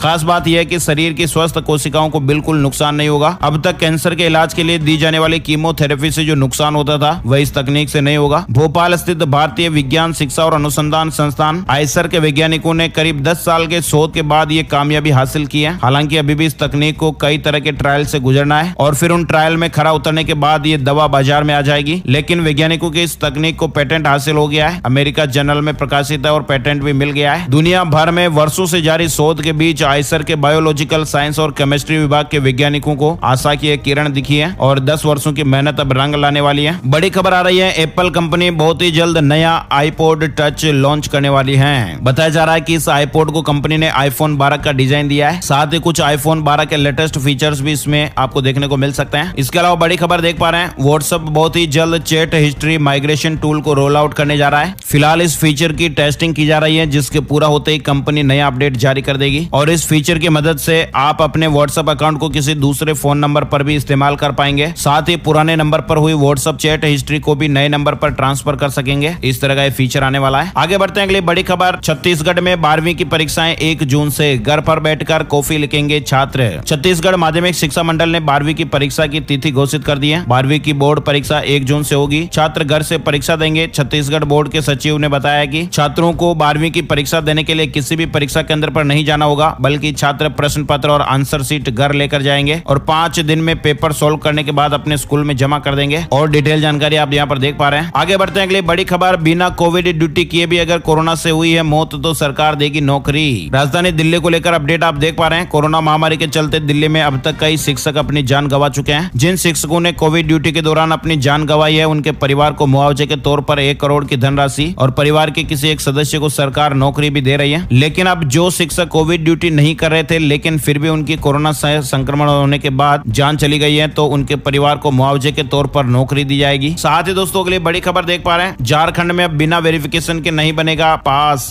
ई पास के नियमों में बदलाव हुआ है। ई पास बनाने के लिए आप परिवहन विभाग की वेबसाइट epassjharkhand.nic.in लॉगिन कर सकते हैं। आगे बढ़ते दोस्तों अगली बड़ी खबर आ रही है, दिल्ली पुलिस की स्पेशल सेल ने ओलंपिक चैंपियन सुशील कुमार को गिरफ्तार कर लिया है। दिल्ली पुलिस ने पहलवान सुशील कुमार को गिरफ्तार करने के बाद रोहिणी कोर्ट में पेश किया और यहाँ कोर्ट ने पुलिस को सुशील के 6 दिन के रिमांड को मंजूरी दे दी है। सुशील के साथ ही गिरफ्तार किए गए उसके साथी अजय का भी 6 दिन का रिमांड मिला है। आगे बढ़ते दोस्तों अगली बड़ी खबर, corona virus in India update. हमारे देश में बीते 24 घंटे में कोरोना वायरस के 2,40,842 नए मामले सामने आए हैं। 3,741 लोगों की जान गई है। भारत में पिछले कई दिनों से पॉजिटिविटी रेट की तुलना में रिकवरी रेट का बढ़ना भी राहत की खबर है। केंद्रीय स्वास्थ्य मंत्रालय के अनुसार राष्ट्रीय स्तर पर कोरोना मरीजों के स्वस्थ होने की दर 88% है। भारत में कोरोना के अब कुल एक्टिव मामले 28,05,399 है। 5 ऐसे राज्य जहां पर सबसे अधिक नए मामले देखने को मिल रहे हैं। तमिलनाडु में आप देख सकते हैं 35,873 मामले सामने आए, कर्नाटक में 31,183, केरल में 28,514, महाराष्ट्र में 26,133, आंध्र प्रदेश में 19,981। साथ ही आपको बता दें राजधानी दिल्ली में बीते 24 घंटे में 1,649 नए मामले सामने आए हैं। महाराष्ट्र में 26,672 नए मामले और 594 लोगों की जान गई है। पश्चिम बंगाल में 18,422 नए मामले सामने आए। इसी तरह से आप देख सकते हैं बीते 24 घंटे में उत्तर प्रदेश में 4,844 नए मामले सामने आए और बीते 24 घंटे में 234 लोगों की जान गई है। साथ ही राजस्थान में बीते 24 घंटे में रविवार को 6,521 नए मामले सामने आए, 113 लोगों की जान गई है। आइए दोस्तों आगे बढ़ते के लिए बड़ी खबर, वेदर न्यूज टुडे यानी आज का मौसम कैसा रहेगा। संपूर्ण भारत का आज 24 मई 2021 का मौसम पूर्वानुमान आइए जान लेते हैं। अगले 24 घंटों के दौरान अंडमान और निकोबार द्वीप समूह के ऊपर भारी से बहुत भारी बारिश होने की संभावना है। अंडमान के समुद्र, पूर्व मध्य और मध्य बंगाल की खाड़ी में 60 से 70 किलोमीटर प्रति घंटे की रफ्तार से हवाएं चलेंगी और समुद्र में ऊंची लहरें उठ सकती हैं। साथ ही तमिलनाडु, रायलसीमा, केरल, तटीय और दक्षिण आंतरिक कर्नाटक और तटीय उड़ीसा और तटीय आंध्र प्रदेश में हल्की से मध्यम बारिश के साथ ही 1-2 स्थानों पर तेज बारिश हो सकती है। इसके अलावा उत्तर पूर्व भारत, कोंकण और गोवा और उत्तर आंतरिक कर्नाटक में भी हल्की से मध्यम बारिश देखने को मिल सकती है। इसके अलावा राजस्थान, मध्य महाराष्ट्र, विदर्भ, मध्य प्रदेश के कुछ इलाके, छत्तीसगढ़ और तेलंगाना में भी छिटपुट हल्की बारिश की संभावनाएं बन रही हैं। इसके अलावा जम्मू कश्मीर, गिलगित बाल्टिस्तान, मुजफ्फराबाद, लद्दाख और हिमाचल प्रदेश में हल्की बारिश के साथ ही 1-2 स्थानों पर मध्यम बारिश देखने को मिल सकती है। तो दोस्तों आज के वीडियो में फिलहाल बस इतनी ही खबरें। उम्मीद है आपको वीडियो अच्छा लगा होगा। लाइक और शेयर करना बिल्कुल भी मत भूलिएगा। वीडियो पूरा देखने के लिए आपका दिल से शुक्रिया, धन्यवाद। जय हिंद, जय भारत, वंदे मातरम।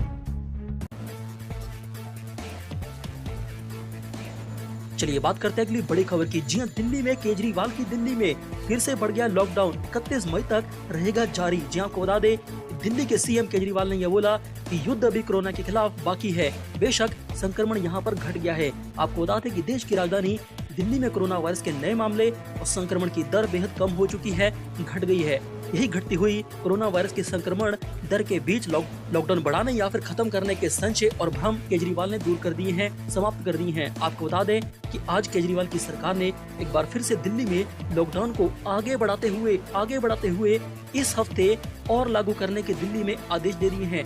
ऐसे में अब राजधानी दिल्ली में 31 मई तक बंदिशें यानी कि लॉकडाउन लगा रहेगा 31 मई तक। आपको बता दें कि दिल्ली के सीएम केजरीवाल ने आके ये बोला कि अगर मामलों के घटने का सिलसिला दिल्ली में जारी रहता है संक्रमण का और हालात सुधरते दिखाई देते हैं दिल्ली में मेरे को, तो 31 मई से मैं दिल्ली में लॉकडाउन खोलने की प्रक्रिया यानी कि अनलॉक करने की प्रक्रिया शुरू कर दूंगा और फिर 31 मई से या फिर 1 जून से दिल्ली में लॉकडाउन खुल जाएगा। आपको बता दें कि 18 अप्रैल से दिल्ली में शुरू हुआ लॉकडाउन 24 मई को खत्म होने वाला था, लेकिन इससे पहले दिल्ली के सीएम केजरीवाल ने इसे 1 हफ्ते और बढ़ाने की घोषणा कर दी है यानी कि 31 मई तक। लेकिन दिल्ली वासियों के लिए अच्छी बात यह है कि 1 जून से दिल्ली में लॉकडाउन खुलने वाला है।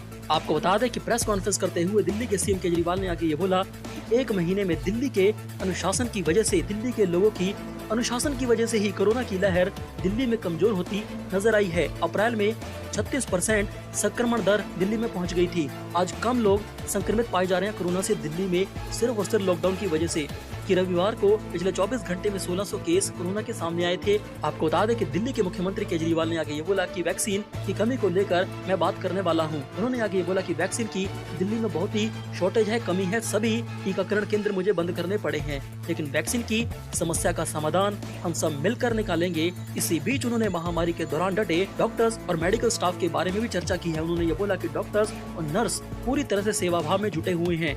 इसी बीच हमने अपने कई डॉक्टरों को खोया भी है, उनकी शहादत भी हुई है। उन्होंने आगे ये बोला कि भले ही दिल्ली में कोरोना वायरस का संक्रमण कम हो गया हो, लेकिन युद्ध अभी बाकी है कोरोना के खिलाफ और हमें उम्मीद है कि इसी तरह से अगर केस और ज्यादा कम हुए दिल्ली में तो हम 1 जून से दिल्ली को अनलॉक करने की प्रक्रिया शुरू कर देंगे यानी कि लॉकडाउन धीरे धीरे खोल देंगे 1 जून से दिल्ली में। चलिए बात करते हैं अगली बड़ी ब्रेकिंग न्यूज की। जी दिल्ली में अगले 3 दिन तेज हवाओं के साथ आंधी अलर्ट का बड़ा अलर्ट। इसके साथ ही पंजाब और हरियाणा में होगी अगले 3 दिन भारी भरकम बारिश। जी आपको बता दें जाने मौसम का हाल। उत्तर भारत के कई हिस्सों में पिछले 3 दिन से रुक रुक कर बारिश हो रही है, जिससे तापमान में गिरावट आने के साथ ही मई के महीने में भी भीषण गर्मी से राहत मिली है। आपको बता दें कि मौसम विभाग के अनुसार राजस्थान और हरियाणा के अधिकतर इलाकों में आज बारिश का पूर्वानुमान लगाया गया है। दिल्ली एनसीआर में धुंध छाई रही है, जिसकी वजह से कई इलाकों में विजिबिलिटी काफी ज्यादा कम दर्ज की गई है। भारत की मौसम विज्ञान विभाग यानी कि IMD ने ये बोला है कि पश्चिमी विक्षोभ यानी कि वेस्टर्न डिस्टर्बेंस की वजह से ही दिल्ली से सटे हरियाणा और राजस्थान के कई इलाकों में बारिश के आसार हैं।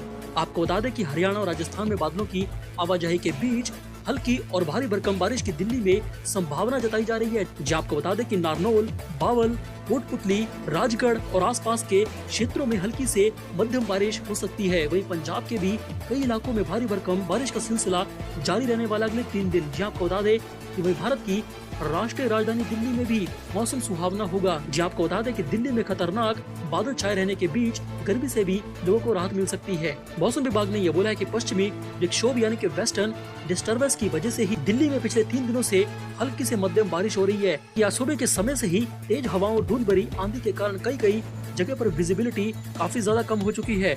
मौसम पूर्वानुमान एजेंसी स्काईमेट के अनुसार अगले 24 घंटों के दौरान सिक्किम, लक्षद्वीप, केरल, तमिलनाडु के कुछ हिस्सों, आंध्र प्रदेश और तटीय दक्षिण आंतरिक कर्नाटक के कुछ हिस्सों में हल्की से लेकर मध्यम बारिश हो सकती है, जबकि उड़ीसा और कोक में तेज बारिश की संभावना जताई जा रही है। इसके अलावा पश्चिम बंगाल, बिहार और झारखंड के अलग अलग हिस्सों, राजस्थान, तेलंगाना, जम्मू कश्मीर और हिमाचल प्रदेश में भी भारी बारिश की संभावना जताई गई है। चलिए बात करते हैं अगली बड़ी खबर की। जी भारत में खतरनाक दूसरी कोरोना वायरस की वेव के मद्देनजर जिस वजह से 12वीं बोर्ड की परीक्षा को स्थगित कर दिया गया था भारत में, अब उसको दोबारा से करवाने को लेकर विचार कर रही है केंद्र की मोदी सरकार, जिसकी वजह से सभी छात्र नाराज हैं। आपको बता दें कि केंद्र की मोदी सरकार की तरफ से एक अहम मीटिंग भी की गई थी और बोर्ड परीक्षाओं को लेकर विस्तार से बातचीत हुई। उस मीटिंग को रक्षा मंत्री राजनाथ सिंह की अध्यक्षता में किया गया था और मीटिंग के दौरान कई पहलुओं पर विचार भी हुआ और कुछ जरूरी सुझाव भी सामने आए हैं। 3 घंटे की जगह पर 1.5 घंटे का होगा एग्जाम बच्चों का। जी आपको बता दें खबर तो ये भी है कि केंद्र की मोदी सरकार अब बच्चों की 12वीं की बोर्ड की परीक्षा को रद्द करने के मूड में नहीं है। और वह चाहती है मोदी सरकार कि बच्चों की 12वीं की बोर्ड की परीक्षा हो, वो भी ऐसे समय में जब चेतावनी दी गई है पहले से कि भारत में खतरनाक बच्चों की तीसरी कोरोना वायरस की लहर आने वाली है। आपको बता दें कि दूसरे राज्य भी अब 12वीं की परीक्षाओं को समय रहते करवाना चाहते हैं। ऐसे में कोरोना का खतरा कम करने के लिए एग्जाम की अवधि को छोटा करने पर विचार कर रही मोदी सरकार। बताया तो ये भी जा रहा है कि बच्चों के जो एग्जाम पहले 3 घंटे में हुआ करते थे, उन्हें कोरोना काल में सिर्फ 90 मिनट में किया जा सकता है। अभी इस फैसले पर मोहर नहीं लगाई है मोदी सरकार ने, लेकिन इस पहलू पर मीटिंग में काफी मंथन भी हुआ है बच्चों को लेकर। इसके अलावा मोदी सरकार ने इस बात पर भी विचार किया है कि कुछ सब्जेक्ट्स को कम कर दिया जाए बच्चों के 12वीं की परीक्षा में। आपको बता दें कि कुल 19 से 20 सब्जेक्ट की परीक्षाएं करवाई जा सकती हैं 12वीं की। इसके अलावा बाकी सब्जेक्ट्स के इंटरनल असेसमेंट पर जोर दिया जा सकता है। सुझाव तो ऐसा भी सामने आया है कि बोर्ड परीक्षा को 2 चरणों में पूरा किया जा सकता है, लेकिन ये फैसला कोरोना की स्थिति को ध्यान में रखते हुए लिया जाएगा 1 जून को। इसके अलावा इस बात पर भी मोदी सरकार विचार करेगी कि बच्चों के एग्जाम का आयोजन किस खास परीक्षा केंद्रों में किया जा सकता है और फिर 3 महीने के अंदर परिणाम घोषित भी हो सकते हैं बच्चों के। राज्य सरकारों की तरफ से जानकारी दी गई है कि वह 25 आपको बता दें कि भारत के सभी राज्यों की सरकार की तरफ से मोदी जी को यह जानकारी दी गई है कि वह 25 मई तक लिखित में केंद्र की मोदी सरकार को अपना फीडबैक दे देंगे कि बच्चों की परीक्षाएं करवाएंगे या फिर नहीं। उसी फीडबैक में उनकी तरफ से बोर्ड परीक्षाओं को लेकर कुछ जरूरी सुझाव भी बताए गए हैं। लेकिन इससे भी बड़ी बात तो यह है कि आम आदमी पार्टी के यानी कि केजरीवाल की पार्टी के उप मुख्यमंत्री मनीष सिसोदिया ने इस मीटिंग के दौरान ही लीक से हटकर मोदी सरकार को अलग से सुझाव दिए हैं। जी आपको बता दें कि दिल्ली के उप मुख्यमंत्री मनीष सिसोदिया की तरफ से जोर देकर ये बोला गया है कि बोर्ड परीक्षा से पहले 12वीं में पढ़ रहे 1.5 करोड़ छात्रों को जल्द से जल्द कोरोना वैक्सीन की डोज यानी कि टीका बच्चों को लगवाया जाना चाहिए एग्जाम से पहले। ट्वीट में मनीष सिसोदिया ने आगे यहाँ तक लिख दिया कि केंद्र की मोदी सरकार के साथ मीटिंग में आज मैंने यह मांग रखी है कि परीक्षा से पहले 12वीं के सभी बच्चों के लिए वैक्सीन यानी कि टीका ठुकवाना बिल्कुल जरूरी है और बच्चों की एग्जाम से पहले सुरक्षा से खिलवाड़ करके परीक्षा का आयोजन करवाने की जिद मोदी सरकार की बहुत ही बड़ी गलती और नाकामी और नासमझी साबित होगी। अगर कोरोना वायरस का संक्रमण 12वीं के एग्जाम देने वाले छात्रों में फैल गया तो इसका जवाब कौन देगा। आपको बता दें कि मनीष सिसोदिया की तरफ से ये भी सुझाव मोदी सरकार को दिया गया है कि अगर देश में वैक्सीन की कमी है तो फाइजर कंपनी से भी बात की जा सकती है वैक्सीन के लिए। चलिए बात करते हैं अगली बड़ी खबर की। जी कृषि कानूनों के खिलाफ धरने पर बैठे किसानों को विपक्षी दलों ने एक बार फिर से समर्थन दे दिया है। जी आपको बता दें कि कांग्रेस समेत भारत की 12 बड़ी विपक्षी पार्टियों ने संयुक्त किसान मोर्चा यानी कि एसकेएम के ताजा फैसले का समर्थन कर दिया है, जो कि मोदी सरकार के लिए बड़ी परेशानी है। इसीलिए ऐसा लगता है कि 2024 में मोदी की सरकार नहीं आने वाली है। आपको बता दें कि कोरोना संकट के बीच संयुक्त किसान मोर्चा 26 मई को देश भर में प्रदर्शन करने की बातें बोल रही है। इसी दिन किसान आंदोलन को शुरू हुए 6 महीने का वक्त पूरा हो जाएगा। 12 विपक्षी दलों की तरफ से संयुक्त किसान मोर्चा के समर्थन में जो ताजा बयान जारी किया गया है उसमें 12 मई को लिखे गए पत्र का भी जिक्र किया गया है। इसमें नए कृषि कानूनों को वापस लेने की मांग की गई थी मोदी सरकार की तरफ से। यहाँ तक बोला गया था कि कृषि कानूनों को वापस लिया जाना चाहिए, इससे आंदोलन कर रहे किसान सीमाओं से वापस अपने घर पर लौट जाएंगे मोदी के कानून रद्द करते ही। इसके लाखों अन्नदाताओं को महामारी का शिकार होने से बचाया जा सकता है कोरोना से। जिन 12 विपक्षी पार्टियों ने पत्र जारी करके संयुक्त किसान मोर्चा का समर्थन किया है उनके नाम इस प्रकार से हैं: Sonia Gandhi, HD Deve Gowda, Sharad Pawar, Mamata Banerjee, Uddhav Thackeray, MK. Stalin, Hemant Soren, Farooq Abdullah, Akhilesh Yadav, Tejashwi Yadav, D राजा, सीताराम येचुरी। इनके 12 के अलावा केजरीवाल की आम आदमी पार्टी ने भी किसानों के प्रदर्शन के आह्वान का समर्थन किया है और ये बोला कि मोदी सरकार अभी के अभी इस कृषि कानून को रद्द करे ताकि किसान अपने घर पे वापस जाएं और कोरोना ना फैलाएं। आपको बता दें कि कोरोना लॉकडाउन के बीच हजारों किसान आज हरियाणा के करनाल से दिल्ली के लिए रवाना हुए फिर से। जैसे कि दिल्ली में वे फिर से बड़ा कुछ कांड करने की तैयारी में हैं, जहां वे 26 मई को काला दिवस के रूप में मनाने की योजना बना रहे हैं। 26 मई को मोदी सरकार के खिलाफ, इस काले कृषि कानूनों के खिलाफ। इसके साथ पंजाब के संगरूर से भी कई लोगों के दिल्ली के लिए रवाना होने की खबरें सामने आई हैं, जिसकी वजह से फिर से मोदी सरकार पर अब दबाव पड़ने लगा है।